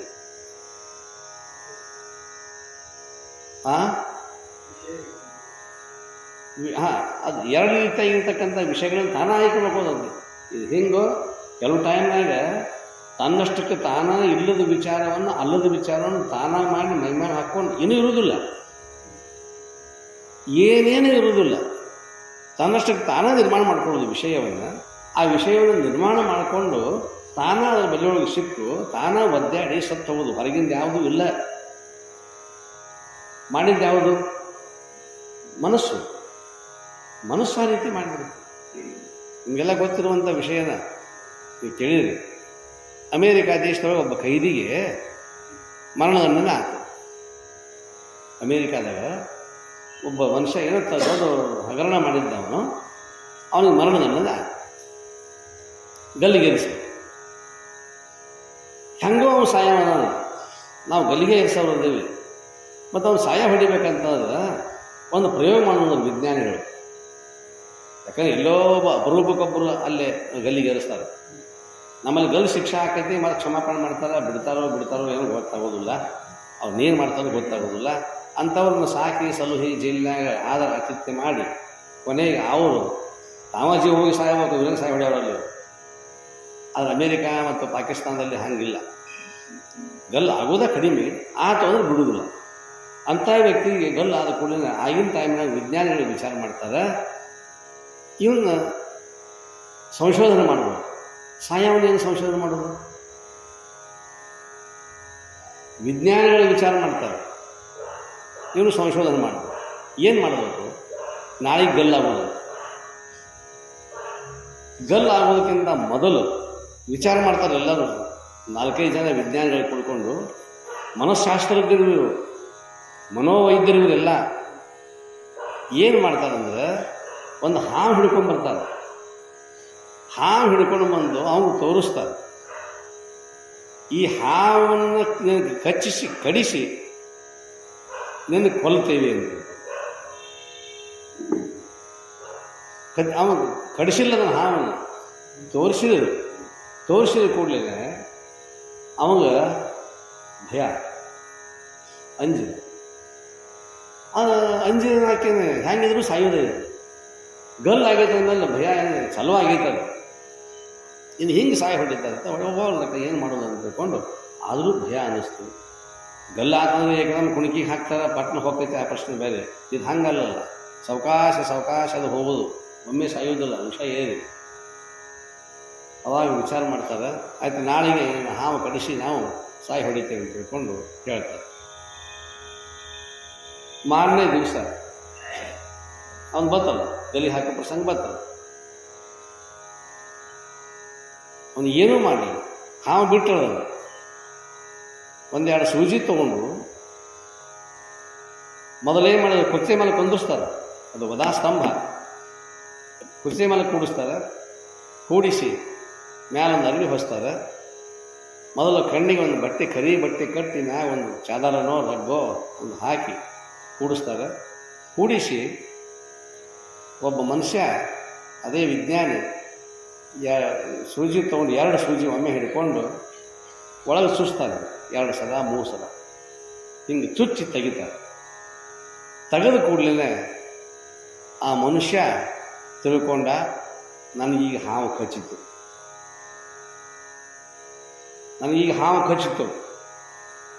ಆದ್ರೆ ಅವ ಯಾವಾಗ ಹಾವು ತೋರಿಸ್ಯಾರ ಅವಾಗಿಂದ ಅವನ ತಲೆಯಾಗ ಏನೈತಿ, ನನ್ನ ನಾಳೆ ಹಾವು ಕಡಿಸ್ತಾರೋ, ನನಗೆ ವಿಷ ಏರ್ತೈತಿ, ಆ ವಿಷಯದಿಂದ ನಾನು ಸಾಯ್ತೇನೆ ಅಂತ ತಿಳ್ಕೊಂಡು ಅವ ಮನಸ್ಸಿನಾಗ ಕಲ್ಪನೆ ಮಾಡ್ಕೊಂಡ. ಅದು ಹಂಗೆ ನಡೀತು. ಮಾರನೇ ದಿವಸ ಅವ್ರು ಮಾಡಿದ್ದು 2 ಪಿನ್ ತೊಗೊಂಡು ತಾಚನಿ ಸೂಜಿ ತೊಗೊಂಡು 2 ಸಲ 3 ಸಲ ಹಿಂಗೆ ಚುಚ್ಚಿದ್ರು. ಅಂದ್ರೆ ಹಾವು ಕಡಿತು ಅಂತ ಅರ್ಥ ಆಯ್ತು ಅವನಿಗೆ. ಕಣ್ಣು ಕಟ್ಟ್ಯಾರ, ಹಾವು ನೋಡಿಲ್ಲ. ಸೂಜಿ ಚುಚ್ಚಾರ, ಇದು ಹಲ್ಲು ಮೂಡಿದ್ರು, ಹಾವು ಕಡಿತು ಅನ್ನುವಂಥ ಭಾವ ಅವನ ಮನಸ್ಸಿನಾಗ ಬಂತು. ಮುಂದೆ 4-5 ತಾಸಿಗೆ ಅವನು ಸತ್ತ. ಆ ಮನುಷ್ಯ ಸತ್ತ, 5 ತಾಸಿಗೆ ಸತ್ತವ. ಹಾವು ಕಡ್ದದನು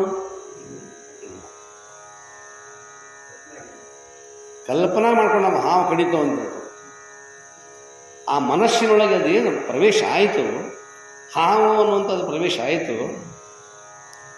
ಆ ಸರ್ಪದ ದರ್ಶನ, ಆ ಸರ್ಪದ ಆ ಕಡಿತ, ಇದೆಲ್ಲವೂ ಮನುಷ್ಯನಾಗ ಉಳಿದು ಒಂದು 5-6 ತಾಸಿನಾಗ ಅವನು ಸತ್ತ ನಂತರದಲ್ಲಿ ವಿಜ್ಞಾನಿಗಳು ಅವನು ಹಂಗೆ ಬಿಡಂಗಿಲ್ಲ, ಅವನ ಪ್ರಯೋಗಾಲಯಕ್ಕೆ ಒಯ್ತಾರೆ. ಒಯ್ದು ಚಲೋ ಪ್ರಸಿದ್ಧ ವೈದ್ಯರು ಅದನ್ನು ಸಂಶೋಧನೆ ಮಾಡಬೇಕಲ್ಲ, ಮೆದುಳು ಸಂಶೋಧನೆ ಮಾಡಬೇಕು, ಕರಳು ಸಂಶೋಧನೆ ಮಾಡಬೇಕು. ಎಲ್ಲವನ್ನು ಸಂಶೋಧನೆ ಮಾಡಿದ ನಂತರದಲ್ಲಿ ರಿಪೋರ್ಟ್ ಬರ್ತದೆ. ಏನು ರಿಪೋರ್ಟ್ ಅಂತಂದ್ರೆ, ಅವ ಹಾವಿನ ವಿಷದಿಂದನೇ ಸತ್ತ. ವಿಜ್ಞಾನಿಗಳು ವಿಚಾರ ಮಾಡ್ತಾರೆ, ಅಲ್ಲೇನು ವಿಷ ಪ್ರಾಶನ ಆಗೈತನಲ್ಲೇ ಇಲ್ಲ, ಹಾವು ತೋರಿಸ್ಯಾರಷ್ಟೇ.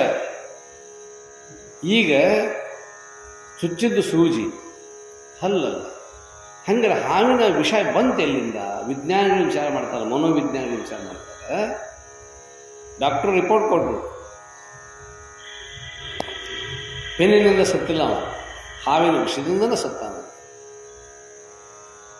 ಅವಾಗ ಆ ಮನೋವೈದ್ಯರು ಸಂಶೋಧನೆಯಿಂದ ಕಂಡು ಹಿಡಿತಾರೆ, ನಾವು ಯಾವ ರೀತಿಯಿಂದ ವಿಚಾರ ಮಾಡಿರ್ತೇವಲ್ಲ ಅದೇ ದ್ರವ ನಮ್ಮ ಮನಸ್ಸಿನಾಗ ಸ್ರವಿಸ್ತದೆ. ಹಾವು ಕಡಿತದ ಅನ್ನುವಂಥ ವಿಚಾರದಿಂದ ಮನಸ್ಸು ಮಾಡ್ಕೊಂತ ಕೂತಲ್ಲ, ಅದೇ ವಿಷ ಅನ್ನುವಂಥದ್ದು ಮನಸ್ಸಿನಲ್ಲಿ ಅದು ದ್ರವಿಸ್ಲಿಕ್ಕೆ ಪ್ರಾರಂಭ ಆಯ್ತು, ಹರಿಲಿಕ್ಕೆ ಪ್ರಾರಂಭ ಆಯಿತು. ನರನಾಡಿಗಳಲ್ಲಿ ಬರೀ ಹಾವಿನ ವಿಷ. ಹಾವು ಕಡ್ದಿಲ್ಲ, ಹಾವು ತೋರಿಸ್ಯಾರ, ಚುಚ್ಚಿದ್ದು ಸೂಜಿ. ಆದರೆ ಈಗ ಪರಿಣಾಮ ಆಗಿದ್ದು ಎದರಿಂದ ಸತ್ತವ. ಆದರೆ ತಾಚನಿ ತೊಗೊಂಡು ಚುಚ್ಚೋದು ನಾವು ನೋಡಿದ್ದ ಅಂದ್ರೆ ಸಾಯ್ತಿದ್ದಿಲ್ಲ. ತಾಚನಿ ನೋಡಿಲ್ಲ ಅವ, 2 ಹಲ್ಲು ಮೂಡಿದ್ವಲ್ಲ, ಓ ಕಡಿತಲ್ಲ ನನಗೆ ಹಾವು ಅನ್ನುವಂಥ ಭಾವ ಏನು ಬಂತಲ್ಲ ಮನಸ್ಸಿನೊಳಗೆ, ಆ ಮನಸ್ಸಿನೊಳಗೆ ಆ ರೀತಿಯಾಗಿರ್ತಕ್ಕಂಥ ಒಂದು ರಸ ಹುಟ್ಟಿತದು. ಆ ರಸ ಹುಟ್ಟಿ ಅವನ ಶರೀರದೊಳಗೆ ರಕ್ತ ನಾಡಿಗಳಲ್ಲಿ ಎಲ್ಲ ಕಡೆಗೆ ಹೋಗ್ಬಿಡು. ಅದಕ್ಕೆ ಅವರಂತಾರೆ, ನಮ್ಮ ಮನಸ್ಸು ಇಷ್ಟು ಸೂಕ್ಷ್ಮದಲ್ಲ, ಈ ಪ್ರಯೋಗ ಅನ್ನುವಂಥದ್ದು ಯಶಸ್ವಿಯಾಯಿತು. ಅದಕ್ಕಾಗಿ ನಾವು ಕೆಲವು ಸಂದರ್ಭದಲ್ಲಿ ನಿರ್ಮಾಣ ಮಾಡ್ಕೊಳ್ತೀವಿ, ನಮ್ಮದೇ ಆಗಿರ್ತಕ್ಕಂತಹ ಮನೋವಲಯನ ತಯಾರು ಮಾಡ್ಕೊಳ್ತೀವಿ. ತಯಾರು ಮಾಡಿಕೊಂಡಾಗ ಭಯ ಅನ್ನಿಸ್ತದೆ. ಭಯ ಆಗಿದ್ದು ಹೊರಗಿನ ವಸ್ತುಗಳಿಂದಲ್ಲ, ಅಲ್ಲ, ನಮ್ಮ ಕಲ್ಪನೆ, ನಮ್ಮ ಭಾವನೆ, ನಮ್ಮ ಕಲ್ಪನೆ ಆ ರೀತಿಯಾಗಿರ್ತಕ್ಕಂಥ ಭಯವನ್ನು ಉಂಟು ಮಾಡಿ ಆ ಮನುಷ್ಯನ ಜೀವವನ್ನು ತಗೊಳ್ತದೋ. ಗಲ್ಲಿಗೆ ಹಾಕಿಲ್ಲ, ಸರ್ಪ ಕಡಿದಿಲ್ಲ, ಬರೀ ನೋಟ ಮಾತ್ರ ಅಷ್ಟ, ನೋಡಿದ್ದಷ್ಟ ನೋಡಿ. ಆ ನೋಡಿದರೆ ಪರಿಣಾಮ ಇಡೀ ತನ್ನ ಮನಸ್ಸಿನೊಳಗೆ ಬರೀ ಅದೇ ಅದೇ ಆಗಿ ಎಲ್ಲಿ ದ್ರವಿಸ್ತೋ ಏನಾಗ್ತೋ ಗೊತ್ತಿಲ್ಲ. ಹಂಗೆ ಒಬ್ಬ ಮನುಷ್ಯ, ಒಬ್ಬ ಕೈದಿ ಸರ್ಪವನ್ನು ನೋಡಿ ಸರ್ಪದ ವಿಷಯವನ್ನು ಆ ವಿಷವನ್ನು ಅದನ್ನೇ ವಿಷಯವನ್ನಾಗಿ ಮಾಡಿಕೊಂಡು ಅದು ರಸ ಅಂತಕ್ಕಂಥದ್ದು ಹೊರಗೆ ಚಿಮ್ತದಲ್ಲ. ಹಂಗೆ ಒಬ್ಬ ಸದ್ಗುರು ಅಥವಾ ಒಂದು ಶಾಸ್ತ್ರ ಅದು ಏನು ಮಾಡ್ತದೆ ಅಂತ ಕೇಳಿದ್ರೆ ಆ ವಸ್ತುವಿನ ದರ್ಶನ ಮಾಡಿಸ್ತದೆ. ಒಬ್ಬ ಧ್ಯಾನ ಯೋಗಿ ಏನು ಮಾಡ್ತಾನಂತಂದ್ರೆ ತನಗೆ ಯಾವ ವ್ಯಕ್ತಿಗೆ ಸಾಧ್ಯದವೋ ಆ ವಿದ್ಯೆಯನ್ನು ಕೊಡಲಿಕ್ಕೆ, ಆ ಜ್ಞಾನವನ್ನು ಕೊಡಲಿಕ್ಕೆ, ಆ ಧ್ಯಾನ ಯೋಗದ ಮರ್ಮವನ್ನು ತಿಳಿಸಲಿಕ್ಕೆ ಯಾರಿಗೆ ಸಾಧ್ಯದವೋ ಅಂಥ ಮನುಷ್ಯನನ್ನು ಆಯ್ಕೆ ಮಾಡಿಕೊಂಡು ಅವನಿಗೆ ಬೋಧ ಅಂತಕ್ಕಂಥದ್ದನ್ನು ಮಾಡ್ತಾನೆ. ಮೊದಲ ಒಂದು ನಮೂನೆ ತೋರಿಸ್ದಂಗೆ ಮಾಡ್ತಾನೆ, ಹಿಂಗೈತದ ವಸ್ತು ಅನ್ನುವಂಥ. ಅವಾಗ ಮನೋಭೂಮಿಕೆ ಅಂತಕ್ಕಂಥದ್ದು ಪ್ರಾರಂಭ ಆಗಲಿಕ್ಕೆ ಪ್ರಾರಂಭ ಆಯಿತು. ಮನಸ್ಸಿನೊಳಗೆ ಆ ದ್ರವ, ಆ ರಸ ಅಂತಕ್ಕಂಥದ್ದು ಚಾಲೂ ಆಯಿತು. ಹೇಳಿಕ್ಕೆ ಪ್ರಾರಂಭ ಮಾಡ್ತಾರೆ ಅವರು.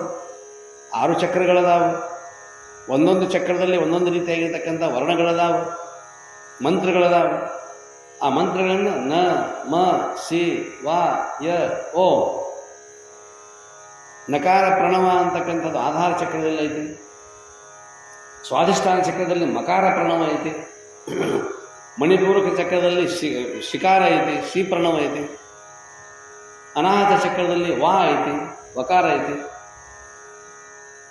ವಿಶುದ್ಧಿ ಚಕ್ರದಲ್ಲಿ ಯಕಾರ ಐತಿ, ಯ ಪ್ರಣವ ಐತಿ. ಕೊನೆಗೆ ಆಜ್ಞಾ ಚಕ್ರದಲ್ಲಿ ಓಂ ಪ್ರಣವ. ನಮಃ ಶಿವಾಯ ಓಂ. ಕೆಳಗಿನಿಂದ ಮೇಲೆ ಹೋಗ್ತಕ್ಕಂಥದ್ದು ಇದು ನಕಾರ ಪ್ರಣವ ಅಂತಕ್ಕಂಥದ್ದು. ನ ಅಂತಕ್ಕಂಥದ್ದು ಆಧಾರ ಚಕ್ರ. ಚಕ್ರಗಳು ಕಾಣುವುದಿಲ್ಲ, ಪ್ರಣವವೂ ಕಾಣುವುದಿಲ್ಲ.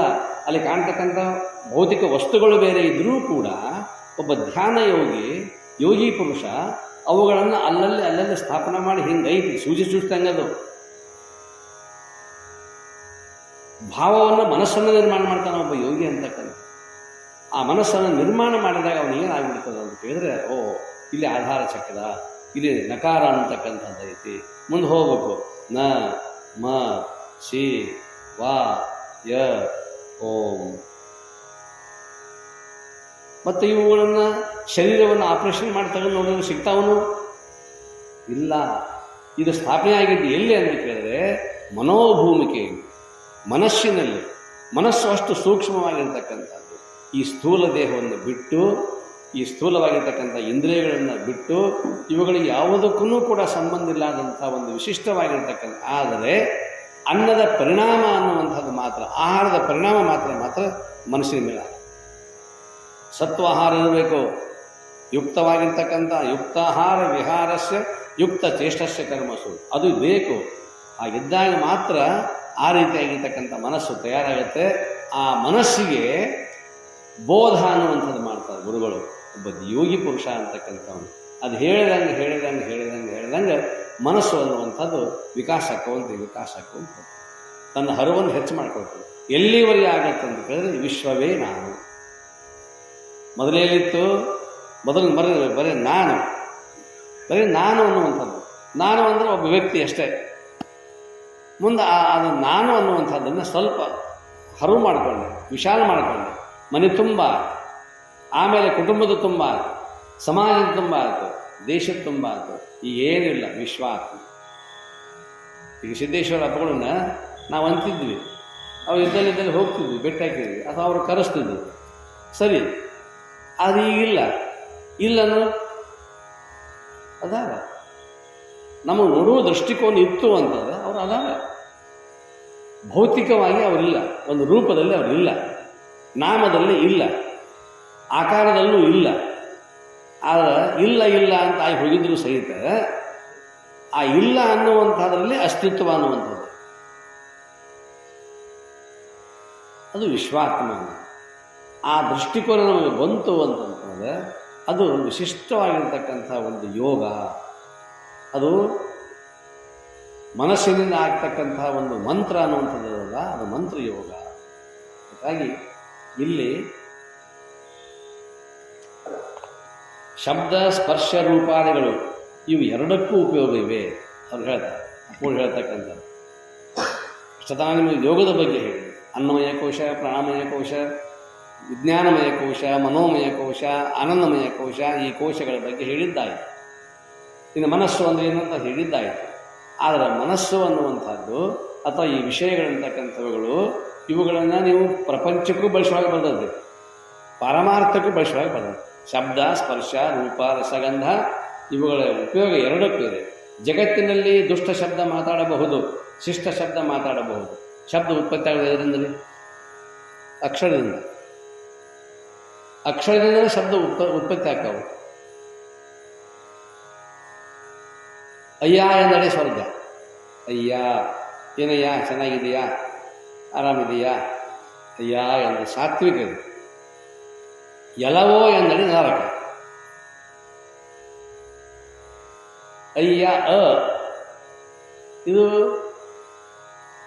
ಸ್ವರಗಳಲ್ಲಿ ಮೊದಲನೇದು. ಯ ಅಯ್ಯ ಯ ಅನ್ನುವಂಥದ್ದು ಅವರ್ಗೀಯ ವ್ಯಂಜನಗಳಲ್ಲಿ ಮೊದಲನೇದು.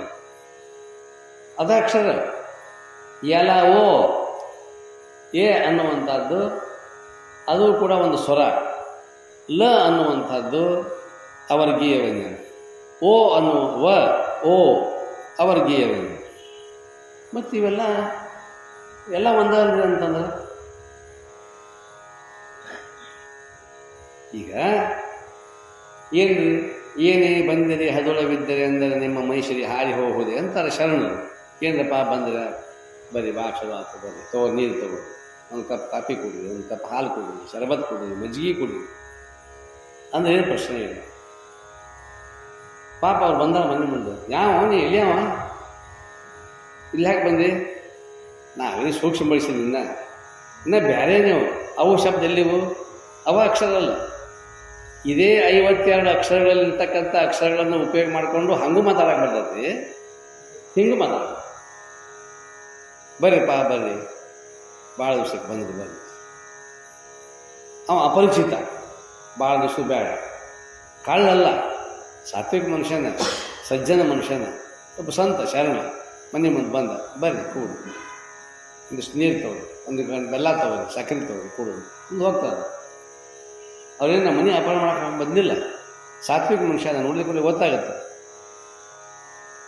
ಹಂಗೆ ಅನ್ನೋಕ್ಕೂ ಬರ್ತದೆ. ಯಾರು ನೀ ಇಲ್ಲಾಕೆ ಬಂದಿರಿ, ತುಡುಗ, ಕಳ್ಳ, ಲಪಂಗ, ಲಪುಟ, ಇವೆಲ್ಲ ಶಬ್ದ ಅದೇ. ಇದೇ 52 ಅಕ್ಷರದಾಗ ಅವು ಅದಾವ, ಇವ 52 ಅಕ್ಷರದಾಗ ಇವು ಅದಾವ. ನೀವು ಹೆಂಗೆ ಉಪಯೋಗ ಮಾಡ್ಕೊಳ್ತೀರಿ ಹಂಗೆ ಅವು ಉಪಯೋಗ ಆಗ್ತಾವೆ ಶಬ್ದಗಳು. ಅದು ನಿಮ್ಮ ಕೈಯಾಗ, ನಮ್ಮ ಬಾಯಾಗ. ಒಂದೊಂದು ಅಕ್ಷರ ಬಂತು ನಾನಿ. ಇವೆಲ್ಲವುಗಳು ಕೂಡ ವರ್ಣಮಾಲೆಯಿಂದ ಬಂದಾಗ ಅವುಗಳನ್ನು ನಾ ಆಕತಿ, ನೀ ಅಂದರೆ ನೀ ಆಕ. ಆದ್ದರಿಂದ ದುಷ್ಟ ಶಬ್ದವನ್ನು ಬಿಟ್ಟು ಜಪತಪಾದಿ ರೂಪ ಸತ್ಕಾರ್ಯ ಮಾಡಬೇಕು, ಅವುಗಳನ್ನು ಬಿಡಬೇಕು. ಜಪ ತಪ ಅಂತ ಅಂದರೆ ನಾಮದಲ್ಲಿ ಜಪ. ನಮಃಶಿವಾಯ ಓಂ ಇವು ಅದಾಕ್ಷರನ, ಅದಾಗೇನೋ ಇವೇನು ಪ್ರತ್ಯೇಕ ಎಲ್ಲೋ ಇದ್ದುಪ್ಪ, ವೇದಾಗಿದ್ದವು, ಆಗಮಗಳಿದ್ದವು, ಇವೇನು ತಿಳಿಯಂಗಿಲ್ಲ ಮಾಡಂಗಿಲ್ಲ ಅನ್ನುವಂಥ ಶಬ್ದನಿಲ್ಲ. ಅವುಗಳು ಕೂಡ ನಮ್ಮ ವರ್ಣಮಾನ್ಯಲ್ಲಿರ್ತಕ್ಕಂಥ ಅಕ್ಷರಗಳೇ. ಹೊನ್ನು, ಹೆಣ್ಣು, ಮಣ್ಣು ಇವು ಎರಡಕ್ಕೂ ಬರುತ್ತದೆ. ಹೊನ್ನು, ಹೆಣ್ಣು, ಮಣ್ಣು ಇವು ಜಗಕ್ಕಿಕ್ಕಿದ ವಿಧಿ ಅಂತ ಅಂದರು, ಒಪ್ಪೋಣ. ಯಾವಾಗ ವಿಧಿ ಅವು? ಹೊನ್ನು ಮಾಯ ಎಂಬರು ಹೊನ್ನು ಮಾಯ ಇಲ್ಲ, ಹೆಣ್ಣು ಮಾಯ ಎಂಬರು ಹೆಣ್ಣು ಮಾಯ ಇಲ್ಲ, ಮಣ್ಣು ಮಾಯ ಎಂಬರು ಮಣ್ಣು ಮಾಯ ಇಲ್ಲ. ಅವರ ಹೇಳಿದರು, ಶರಣರ ಹೇಳಿದರು. ಇವು ಮಾಯ ಅಲ್ಲಿವು. ನಮ್ಮ ಮನಸ್ಸು ಮಾಯ, ಮನದ ಮುಂದಿನ ಆಶೆಯೇ ಮಾಯ ಕಾರಣ. ನಮ್ಮ ಮನಸ್ಸಿನ ಮುಂದೆ ಏನು ಆಶೆ ಐತಲ್ಲ ಅದು ಮಾಯ ಆಗೈತೆ ನಮಗೆ. ಅವೇನೂ ಅಲ್ಲ. ಪಾಪ ನಾವು ಹೆಸರಿಟ್ಟೇವೆ. ಯಾಕಪ್ಪ ಹೆಣ್ಣಿಗಷ್ಟೇ ಹೆಸರು ಯಾಕಿಟ್ಟು ನೀವು ಹೆಣ್ಣಿಗೆ ಗಂಡು ಮಾಯ ಅಲ್ಲ? ಅಕ್ಕ ಮಹಾದೇವಿ ಗಂಡು ಮಾಯ ಯಾಕೆ ಕಾಣಿಸ್ತೀವಿ? ನಾವೇ ಮಾಡಿಬಿಟ್ವಿ, ಪಟ್ಟು ಕಟ್ಟಿಬಿಟ್ಟಿವಿ. ಹೆಣ್ಣನ್ನುವಂಥದ್ದೇ ಮಾಯ. ಅದು ಶರಣರಂದರು. ಹೆಣ್ಣೂ ಮಾಯ ಅಲ್ಲ, ಗಂಡೂ ಮಾಯ ಅಲ್ಲ, ಅಥವಾ ಮಣ್ಣು ಮಾಯ ಇಲ್ಲ. ಮಣ್ಣು ನಮಗೆ ಇಷ್ಟೆಲ್ಲ ಮಾಡಿದಪ್ಪ, ನಮ್ಮ ಜಮೀನು ಇಟ್ಟೆಲ್ಲ ನಮ್ಮ ಹೈರಾಣ ಮಾಡ್ತೀವಿ. ಹೈರಾಣ ಅದು ಮಾಡಿಲ್ಲ, ನೀನು ಮಾಡ್ಕೊಂಡು ಅದ್ಯಾಕೆ ಹೈರಾಣ ಮಾಡ್ಕೊಳ್ತೀವಿ? ಅದು ಏನೂ ಮಾಡಿಲ್ಲ, ಸುಮ್ತ ಇರಂಗೆ ಐತೆ, ಅದು ನಾನು ಮಾಡ್ಕೊಂಡು. ಪನ್ನು ಮಾಯೆ ಎಂಬರು. ಈಗ ಅವು ಎಷ್ಟೋ ಜನರು ಚಪ್ಪಲ್ ಆ ನಂಬರ್ ನಿನ್ನ ಕಾಲಿಂದ ಅಲ್ಲದ, ಹೆಚ್ಚಿನ ನಂಬರ್ ತೊಗೊಂಡು ಹಾಕೊಳಕ್ಕೆ ಹೊಂಟಿ, ಕಾಲು ಅದು ಚಪ್ಪಲ್ ದೊಡ್ಡವಾದವ ಬಾ ಅಂತ ತೊಗೊಂಡು ಹಾಕೊಳಕ್ಕೆ ಹೊಂಟಿ ಅಂದ್ರೆ ತೊಡಕ್ಕೆ ಆಗೋದದ, ಕಾಲು ತೊಡಕ ಅದು. ಹಂಗೆ ಅದು ಇತಿ ಮಿತಿ ಅನ್ನುವಂಥದ್ದು ಇರ್ತದಲ್ಲ, ಆ ಒಂದು ವಿಚಾರದೊಳಗೆ ನಾವು ಏನಾಗಬೇಕು ಅಂದ್ರೆ ಮನದ ಮುಂದಣ ಆಸೆ, ಮನಸ್ಸಿನ ಅದು ಅದಕ್ಕೆ ಏನು ಅದಕ್ಕೆ ಸೀಮೆಗಲ್ಲಿಲ್ಲ, ಮನಸ್ಸಿಗೆ ಸೀಮೆಗಲ್ಲಿಲ್ಲ. ಭೂಮಿಗೆ ಐತಿ ಸೀಮೆಗಲ್ಲು, ಮನಸ್ಸಿಗೆ ಸೀಮೆಗಲ್ಲ. ಪನ್ನು ಹೆಣ್ಣು ಮಣ್ಣು ಇವು ಎರಡಕ್ಕೂ ಬರುತ್ತೆ. ಬರೀ ಕೆಟ್ಟಲ್ಲ, ಯದ್ಯಪಿ ಇವುಗಳನ್ನು ಬಿಟ್ಟು ವೈರಾಗ್ಯಶಾಲಿ ವ್ಯಕ್ತಿ ಎನಿಸಿಕೊಳ್ಳಬಹುದು, ಇವುಗಳನ್ನು ಬಿಟ್ಟಿರಬಹುದು. ಹಾಗಲ್ಲ, ಒಂದು ಹೆಣ್ಣು ಎಂದರೆ ಹೆಂಡತಿ ಕೂಡಿಕೊಂಡ ಪ್ರಪಂಚದಲ್ಲಿದ್ದು ಸಾಧು ಸತ್ಪುರುಷರಿಗೆ ಅನ್ನ ಅರಿವೆ ಸಹಾಯ ಸಲ್ಲಿಸಿದರೆ ಕೆಟ್ಟ ಹೇಗೆ ಪ್ರಶ್ನೆ ಮಾಡ್ತಾರೆ. ಅದೇ ಹೆಣ್ಣುಮಗಳನ್ನು ನೀ ಕೂಡಿಕೊಂಡು ಆಕೆ ಸತ್ಯಪತಿಗಳು ಒಂದಾದ ಭಕ್ತಿ ಹಿತವಾಗಿಪ್ಪದು ಶಿವಂಗೆ ಅಂತಂದ್ರೆ, ಹೆಂಡತಿಯನ್ನು ಮಾಡಿಕೊಂಡು ಸತ್ಕಾರ್ಯಗಳನ್ನು ಮಾಡ್ಕೊಂತ ಆಕೆನೂ ಸತ್ಕಾರ್ಯ ಮಾಡ್ತಾಳೆ, ಧರ್ಮ ಕಾರ್ಯ ಮಾಡ್ತಾನೆ, ನೀನೂ ಮಾಡ್ತೀವಿ, ಇಬ್ಬರೂ ಕೂಡ ಧರ್ಮ ಕಾರ್ಯ ಮಾಡ್ಕೊಂತ ಎಲ್ಲೋ ಸಾಧು ಸತ್ಪುರುಷರಿಗೆ ದಾನ ಧರ್ಮವಂತೂ ತನ್ನ ಕೊಟ್ಟರೆ ಒಬ್ಬವ ಅಂದ ನಿಂದು ಒಬ್ಬಂದ ಪುಣ್ಯ ಅಲ್ಲ, ಇಬ್ಬರದು ಪುಣ್ಯ ತಡಿತಲ್ಲ. ಆ ಪುಣ್ಯ ಮಾಡಲಿಕ್ಕೆ ಸಹಾಯ ಆತೋ ಇದಿಲ್ಲೋ ಇದು. ಅದಕ್ಕೆ ಹೆಣ್ಣಿಗೆ ನೀನು ಮಾಯಾ ಯಾಕೆ ಅಂತೀಯ, ಕೆಟ್ಟ ಅಂತ ಯಾಕಂತೀಯ? ಬೇಕಾದಷ್ಟು ಮಂದಿ ಬಂದರು ಹೆದರದೆ ಸತಿಪತಿಗಳು ಅವರಿಗೇ ಭೋಜನ ಮಾಡಿಸಿ ಸಂತೋಷಪಡಿಸಿದರೆ ಮುಗಿಯಿತಲ್ಲ. ಹೇಳಿದೆ, ಅವರು ಶಿವಾನಂದಪ್ಪರು ನವಲಗುಂದ ತಾಲೂಕು ನಾಗನೂರಾಗ ಮೊದಲು ಮಠ ಮಾಡಿದ್ದು, ಶಿವಾನಂದ ಮಠ ಮಾಡಿದ್ದು. ಮಠ ಆಗಿದ್ದ ನಾಗನೂರಾಗ ಮೊದಲಿದ್ದು. ಅಲ್ಲಿ ಮಠ ಯಾಕೆ ಆಗಬೇಕಾಯ್ತು ಅಂತಾರೆ, ಅಲ್ಲಿ ಗುಳಪ್ಪನವ್ರು ಅಂತಿದ್ರು. ಆ ಗುಳಪ್ಪನವ್ರ ತಾಯಿ ಸಂಕಮ್ಮ ಅಂತಿದ್ಲು, ದೊಡ್ಡ ಸಾಹುಕಾರವರು, ಜಮೀನ್ದಾರು, ಭಾಳ ದೊಡ್ಡ ಜಮೀನ್ದಾರು. ಆದರೆ ಆಕೆ ಭಕ್ತಿ ಎಷ್ಟಿತ್ತು ಅಂದ್ರೆ ಸಂಕಮ್ಮಂದು, ಎಷ್ಟು ಮಂದಿ ದಿವಸ ಶಾಸ್ತ್ರಕ್ಕೆ ಬರ್ತಾರೆ, ಶಾಸ್ತ್ರಕ್ಕೆ ಬಂದವ್ರಿಗೆ ಅಷ್ಟರಿಗೂ ತಾನ ಒಳಗೆ ಕೂತು ಅಡುಗೆ ಮಾಡಿ ಶಾಸ್ತ್ರ ಮುಗಿದ್ಮೇಲೆ ಊಟಕ್ಕೆ ಬಡಿಸಾಕ. ಒಂದು ದಿವಸ ಶಾಸ್ತ್ರ ಕೇಳೋದಕ್ಕಲ್ಲ, ದೀಕ್ಷಾ ತೊಗೊಂಡಕ್ಕೆ ಅಷ್ಟ ಅಪ್ಪನ ಕಡೆಯಿಂದ, ಶಿವಾನಂದ ಅಪ್ಪನ ಕಡೆಯಿಂದ ದೀಕ್ಷಾ ತೊಗೊಂಡ್ಲು, ಶಿಶುಮಗಳಾದ್ಲು. ಬರೀ ಎಲ್ಲ ಏನು ಎಷ್ಟು ಬೇಕಾಷ್ಟು ಬಂದು ಬರಲಿ, ಬೇಕಾದಷ್ಟು ಶಾಸ್ತ್ರ ನಡೀಲಿ, ದಿವಸ ನಡೀತಿತ್ತು. ದಿವಸ ಬಂದವರಿಗೆಲ್ಲ ಪ್ರಸಾದ ಮಾಡಿ ಕೊನೆಗೆ ಆಕೀಗೆ ಅಂತ್ಯಕಾಲ ಬಂತು. ಆಕೀಗೆ ಅಂತ್ಯಕಾಲ ಬಂದಾಗ ಪ್ರಾಣ ಹೊಂಟತೆ. ಪ್ರಾಣ ಹೋಗೋ ಹೊತ್ತಿನಾಗ ಆಕೆ ಅಂತಾಳ, ಅಪ್ಪಗಳಿಗೆ ಅಂತಾಳ, ಯಪ್ಪ ಯಾರೋ ಬಂದಾರ, ತೇರಿನಾಗ ಹತ್ತು ಪಲ್ಲಕ್ಕಿ ಹತ್ತನ್ನ ಕಟ್ಟಾರ, ನೀ ಹತ್ತೋದಪ್ಪ ಸಾಮಾನದು, ನಾ ಹೆಂಗೆ ಹತ್ತಬೇಕು ಅಂತ್ಯಕಾಲದಲ್ಲಿ. ಆಕಿ ಪ್ರಾಣವಾಯು ಹೋಗೋ ಹೊತ್ತಿನೊಳಗೆ ತೇರು ಪಲ್ಲಕ್ಕಿ ಬಂದವಂತ ಆಕಿ ಮಾತಾಡ್ತಾಳ ಅಪ್ಪಳ ಜೊತೆಗೆ. ಹತ್ತವ ನೀ ಮಾಡಿದ ಪುಣ್ಯ ತಟ್ಟೈತಿ ಶಿವಗೆ ಅಂತಾಳ ನೋಡು. ನೀ ಮಾಡಿದ ಪುಣ್ಯ ಎಲ್ಲರಿಗೂ ಮಾಡಿ ಹಾಕಿದಲ್ಲ, ಪ್ರಸಾದ ಮಾಡಿ ಹಾಕಿದಲ್ಲ, ನೀ ಮಾಡಿದ ಪುಣ್ಯ ಅವ್ರಿಗೆ ತಟ್ಟಿದ್ದು. ನೀ ಶಾಸ್ತ್ರ ಕೇಳಿಲ್ಲ, ಬರೀ ಮಾಡಿ ಮಾಡಿ ಮಾಡಿ ಮಾಡಿ ಮಾಡಿ ನನ್ನ ಶರೀರ ಶಿವಮಯ ಆಯಿತು. ಹತ್ತು, ಬೇಗನೆ ಹತ್ತು, ತಲೆ ಮಾಡಕ್ಕೆ ಹೋಗ್ಬೇಡ, ಹತ್ತು ಆಗಲಪ್ಪ ಅಂತ ತಿಳ್ಕೊಂಡು ಶಿವಾನಂದಪ್ಪನ ಪಾದ ಮುಟ್ಟಿ ನಮಸ್ಕಾರ ಮಾಡ್ತಾ ಪ್ರಾಣ ಹೋಗ್ತಾರೆ. ಮತ್ತು ಅಲ್ಲಲ್ಲ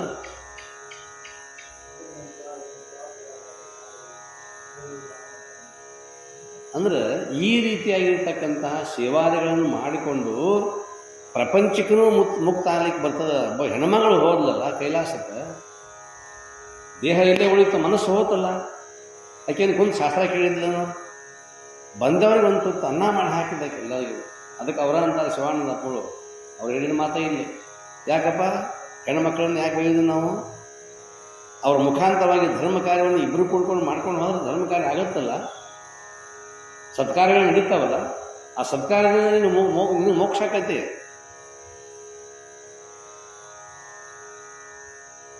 ದುಡಿದು ಗಳಿಸಿ ನೆಲದಲ್ಲಿ ಹೂಳಿ ಹಿಡದೆ ತಮ್ಮ ಹೊಟ್ಟೆ ಬಟ್ಟೆಗಾಗಿ ಇಟ್ಟುಕೊಂಡು ಉಳಿದದ್ದನ್ನು ಸ್ವಾಮಿ ಕಾರ್ಯಕ್ಕೆ ಖರ್ಚು ಮಾಡಿದರೆ ಹೆಣ್ಣು ಮಣ್ಣು ಬಿಡುವುದೇಕೆ? ಸ್ವಾಮಿ ಕಾರ್ಯ, ಸತ್ಕಾರ್ಯ ಅದನ್ನು ಮಾಡ್ಕೊತ ಹೋದ್ರೆ, ಮಣ್ಣಾಗಿಟ್ಟು ಹೋದ್ರೆ ಏನು ಮಾಡೋದು? ಅದು ಯಾರ ವಿಷಯ ಓದೈತಿ? ಮತ್ತು ಹೊಳ್ಳೆ ಅದೇನು ಆಗೋದಿಲ್ಲ, ಅಲ್ಲಿ ಇರ್ತತೆ. ಇವು ಸಾಯ್ತಾನ, ಮತ್ತು ಅಲ್ಲೇ ಬಂದು ಕುಂದಿರ್ತಾನ, ದೆವ್ವರಾಗಿ ಬಿಡ್ತಾನ. ಇಲ್ಲಾಂದ್ರೆ ಇದಾಗಿ ಬರೋದು. ಯಾಕಂದ್ರೆ ನಾನೇ ಇಟ್ಟಿದ್ದೀನಪ್ಪ ಅಂತಂದಮೇಲೆ ನಾ ಕಾಯಬೇಕಾದ್ರೆ ಯಾವ ಬರಬಾರ್ದು. ಇನ್ನು ಹಾವಾಗಿ ನೀ ಏನು ತಿನ್ನವಲ್ಲ ಅಂದ್ರೆ ದೆವ್ವ ಆಗೋದು ಏನು ತಿನ್ನೋದಂತೆ ಇರುತನ. ಯಾಕಂದಾಗ ನೀನಾರು ತಿಂದೆ, ನೀನೂ ತಿನ್ನಲಿಲ್ಲ, ತಿನ್ನವನು ತಿನ್ಕೊಡ್ಲಿಲ್ಲ, ಮಣ್ಣಾಗಿ ಮುಚ್ಚಿ ನೀನು ಬಾಯ ಮಣ್ಣು ಹಾಕೊಂಡು ಹಾದಲ್ಲೋ.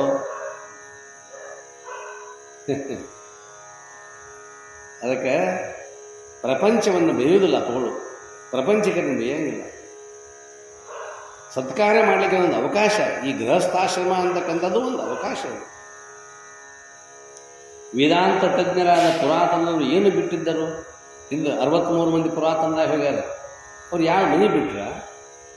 ಎಲ್ಲವನ್ನು ತ್ಯಾಗ ಮಾಡಿ ಎಲ್ಲ ಅಡವಿಗೆ ಹೋದಾರ. ಅದನ್ನು ಮಾಡ್ಕೊಂತ ಮಾಡಿದಾರಲ್ಲ. ಎಲ್ಲಿಯವರೆಗೆ ಬಾಹ್ಯ ವಿಷಯಗಳು ತೋರಿದವೋ ಅವೆಲ್ಲವುಗಳನ್ನು ಅಡಗಿಸಿದ್ದರು. ವಿಷಯ ಭೂಮಿಕೆಯಿಂದ ಅವುಗಳನ್ನು ವಿಷಯ ಅಂತ ತಿಳ್ಕೊಳ್ಳಿಲ್ಲ. ಅವು ಎಷ್ಟು ಬೇಕು ಅಷ್ಟು ಉಪಯೋಗ ಮಾಡಿಕೊಂಡು ತಮ್ಮ ಜೀವನವನ್ನು ಸಾರ್ಥಕ ಮಾಡ್ತಾರೆ. ಅಥವಾ ಇವು ಇದ್ದರೂ ಮಿಥ್ಯೆ ಎಂದು ಗಟ್ಟಿಯಾಗಿ ತಿಳಿದಿದ್ದರು. ಈ ಒಂದು ದಿವಸ ಕೈ ಬಿಟ್ಟು ಹೋಗ್ತಾವ ಅಂತ ತಿಳ್ಕೊಂಡು ವಿಚಾರಿಸಿದರೆ ಈ ದೇಹವೂ ಒಂದು ವಿಷಯ ಉಂಟು. ವಿಚಾರ ಮಾಡಿ ನೋಡಿದ್ರೆ ಈ ದೇಹನೂ ಒಂದು ವಿಷಯನ, ಇದು ಒಂದು ದಿವಸದಲ್ಲಿ ಬಿದ್ದ ಹೋಗುವುದನ್ನ. ಇದು ವಂದ್ಯಾಪುತ್ರನಂತೆಯೂ ಗಗನ ಕುಸುಮದಂತೆಯೂ ಇದೆ. ವಂದ್ಯಾಪುತ್ರ, ಇದು ನಿಮ್ಗೆ ಗೊತ್ತಿಲ್ಲ ಶಬ್ದ. ವಂದ್ಯಾಪುತ್ರ, ವಂದ್ಯ ಅಂದರೆ ಬಂಜೆ, ವಂದ್ಯಾಪುತ್ರ ಅಂತ. ವಂದ್ಯ ಇದು ಸಂಸ್ಕೃತ ಶಬ್ದ. ವಂದ್ಯಾಪುತ್ರ ಅಂತಂತಂದ್ರೆ ಬಂಜಿ ಮಗ ಆಕಾಶದಾಗ ಹೋಗಿ ಹೂ ತಗೊಂಡು ಬಂದು ಮೊಲದ ಕೋಡಿಗೆ ಏರಿಸಿದ.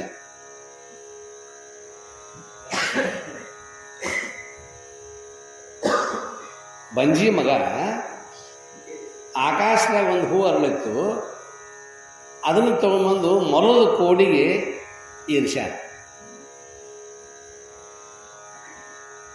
ಇದು ನಂಬವರು ಬಿಡೋರು? ನಿಮ್ಗೆ ಮೊದಲಿಂದ ಅರ್ಥ ಹೇಳೀನಿ.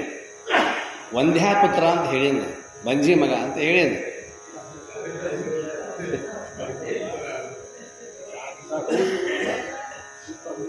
ಗಗನ ಕುಸುಮವೂ ಇಲ್ಲ, ವಂದ್ಯಾಪುತ್ರನೂ ಇಲ್ಲ, ಮಲಕ ಕೂಡದವಂತೆ.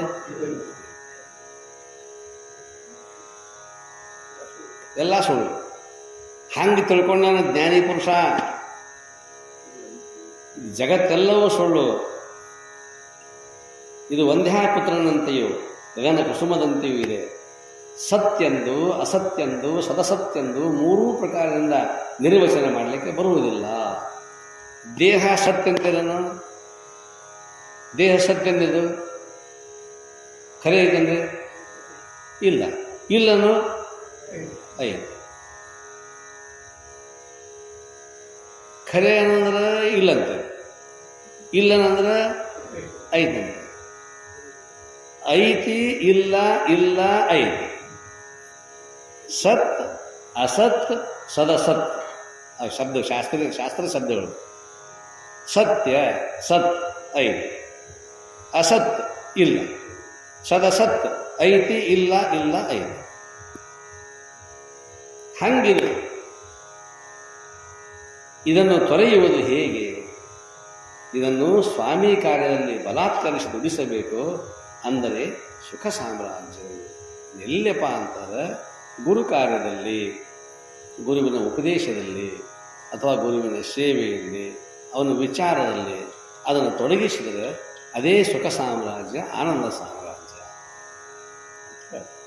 ಅದಕ್ಕಾಗಿ ಮನಸ್ಸನ್ನು ಆ ರೀತಿಯಾಗಿ ಗಟ್ಟಿ ಮಾಡ್ಕೋಬೇಕು. ಮನಸ್ಸು ಆ ರೀತಿ ಗಟ್ಟಿ ಆದಾಗ ಈ ವಿಷಯಗಳು, ಇಂದ್ರಿಯಗಳು, ಶರೀರ, ಸಂಸಾರ ಎಲ್ಲವೂ ಕೂಡ ಮಿಥ್ಯಾಗಿ ಪರಿಣಮಿಸ್ತದೆ. ಆದರೆ ಮಿಥ್ಯಾ ಅನ್ನುವಂಥ ತಿಳ್ಕೊಳ್ಳೋದು ಅಷ್ಟೇ. ಸಂಸಾರದಲ್ಲಿ ನಾವು ಯಾವ ರೀತಿ ಇರಬೇಕು ಅದೇ ರೀತಿ ಇರಬೇಕು. ಕತ್ತಿಗೆ ಹಿಂಗೆ ಮಾಡಿದಂಗದ ಕಾಲಿಗೆ, ಕತ್ತಿ ಕಾಲಿಗೆ ಸ್ವಾಮಿ ಹಿಂಗೆ ಅವತ್ತು ಬಿಟ್ಟು ಬಂದಿದ್ದ ದಾರ, ಕುರಿಬ್ಯಾಳಿ ಬಿಟ್ಟು ಬಂದಿದ್ದವ. ಅವ ಮಾಡಿದ್ದೇನವ? ಎರಡೂ ಕಾಲು ಕುಡಿಸಿದ ಹಿಂಗೆ ಮಾಡಿಬಿಟ್ಟ. ಅದು ಹುಚ್ಚು ಕತ್ತಿ ಹಿಂಗೆ ಜಿಕ್ಕೋತ ಹೊಂಡ ಕಟ್ಟ್ಯಾನಂತ ಭಾವದಲ್ಲಿ ಅವ ಅದು ಭಾವದಲ್ಲಿ ಹೆಂಗೆ ಮಾಡ್ಕೊಂತದು ಇವಂಗೆ ಗೊತ್ತಿತ್ತು ಮೊದಲ ಕತ್ತಿ ಹಿಂಗೆ ಮಾಡಿ. ಹಂಗೆ ನಾವು ಭಾವದಲ್ಲಿ ಗಂಟು ಹಾಕ್ಕೊಂಡಿವಿ, ಕತ್ತಿ ಗಂಟು ಹಾಕ್ಕೊಂಡಂಗೆ. ಭಾವದಲ್ಲಿ ಇರಲಿಲ್ಲ ಅಂದ್ರೆ ಏನು ಜಗತ್ತೂ ಇಲ್ಲ, ಪ್ರಪಂಚವೂ ಇಲ್ಲ, ಶರೀರವೂ ಇಲ್ಲ. ಇದಕ್ಕೆ ಉಪಯೋಗ ಮಾಡ್ಕೊಳ್ಳೋದು ಅಂತಂದ್ರೆ ಇರುತ್ತ ನಾನು ತಿಳ್ಕೊಂಡು ಆನಂದ ಪಡೋದಕ್ಕೆ. ಯಾಕಂದ್ರೆ ಮನಸ್ಸು ಅನ್ನುವಂಥದ್ದು ಕೆಲಸ ಮಾಡ್ಬೇಕಾದ್ರೆ ಶರೀರ ಬೇಕಲ್ಲ, ಮನಸ್ಸು ಅನ್ನುವಂಥದ್ದು ಅದು ಶರೀರ ಬೇಕೇ. ಶರೀರದ ಇದ್ರೆ ಅದು ಕೆಲಸ ಆಗೋದಿಲ್ಲ. ನೀರು ಅದಾವಪ್ಪ ಇದೆ ಹೊಳ್ಯಾಗ, ನೀರು ಅದಾವ ಅಂದ್ರೆ ಅದಾವು, ಮತ್ತು ಇಲ್ಲಿ ತರೋದು ಹೆಂಗೆ? ತರೋದು ಹೆಂಗೆ? ಸಾಧನಗಳು ಬೇಕಲ್ಲ. ಹಂಗೆ ಈ ಶರೀರ ಅನ್ನುವಂಥದ್ದು ಸಾಧನ. ನೀರು ನೀರು ನೀರು ನೀರು ಅಂದ್ರೆ ಏನು? ನೀರು ಎಳಿತಾನೆ ಇರು, ಯಾವಾಗಲೂ ಇರು ಅವನು. ನಾನು ಜೀವರುತ್ತಾನೆ ಶರೀರ ಅಟ್ಟ ಇದೆ,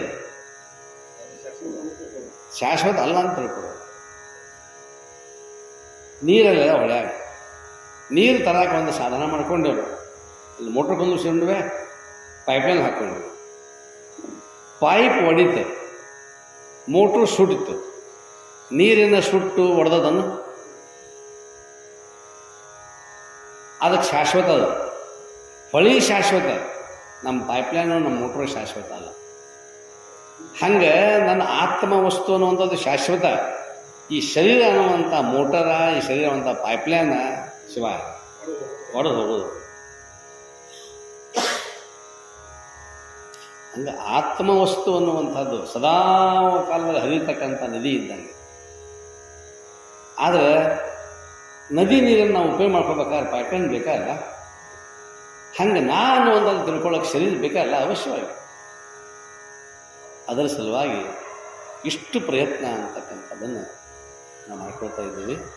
ಅಂಥ ಮನಸ್ಸನ್ನು ಇನ್ನೂ ಏನೇನು ಮಾಡಿಕೊಳ್ಬೇಕು, ಹಾಗೆ ಪಳಗಿಸಬೇಕು ಅನ್ನುವಂಥ ವಿಷಯವನ್ನು ನಾಳೆ. ಜೈ ಮಂಗಲಂ, ಜೈ ನಮಃ ಪಾರ್ವತಿ ಪತೆ ಶಿವ ಹರ ಹರ ಮಹಾದೇವ. ಸದ್ಗುರುನಾಥ ಮಹಾರಾಜ ಕೀ ಜೈ. ಈ ಮಂಗಳಾರತಿ ಮಾಡೇ ಚರ್ಚೆ ಕೊಡು ಅನ್ನೋದು ಲಿಂಕ್ ಹತ್ತ ಚರ್ಚಾಕ್ಕೆ ಅವಕಾಶ ಕೊಡ್ತೀವಿ. ಆರತಿಯ ತೀರಿ ಹರಗೆ ತಿಳಿ ಬೆಳಗಿನ ಮಂಗಲ. ಆರತಿಯ ತೀರಿ ಹರಗೆ ವೇದ ರಹಸ್ಯದ ಸ್ವಾದವ ನರಪುವ. ವೇದ ರಹಸ್ಯದ ಸ್ವಾದವ ನರಪುವ. ಸಾಧು ಶ್ರೀಪಾದವ ಮೋದದಿ ವಂದಿಸಿ. ಸಾಧು ಶ್ರೀಪಾದವ ಮೋದದಿ ವಂದಿಸಿ. ಆರತಿಯ ತಿಳಿ ಹರಗೆ ತಿಳಿ ಬೆಳಗಿನ ಮಂಗಲ. ಆರತಿಯ ತಿಳಿ ಹರಗೆ ಪುರಹರ ಸ್ಥಿರವರ ನಿರುಪಮ ಸುರ ಚಿರ. ಪುರಹರ ಸ್ಥಿರವರ ನಿರುಪಮ ಸುರ ಚಿರ. ಪರತರ ಪಾವನ ಕರುಣಾಂಕರನಿಗೆ. ಪರತರ ಪಾವನ ಕರುಣಾಂಕರನಿ.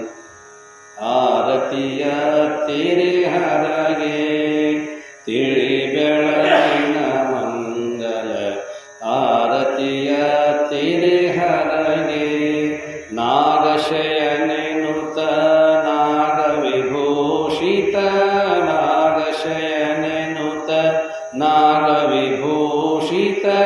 ನಾಗನೂರಯತಿ ಗತಿ ಶಾಂತತೆಯಲಿ. ನಾಗನೂರಯತಿ ಗತಿ ಶಾಂತತೆಯಲಿ.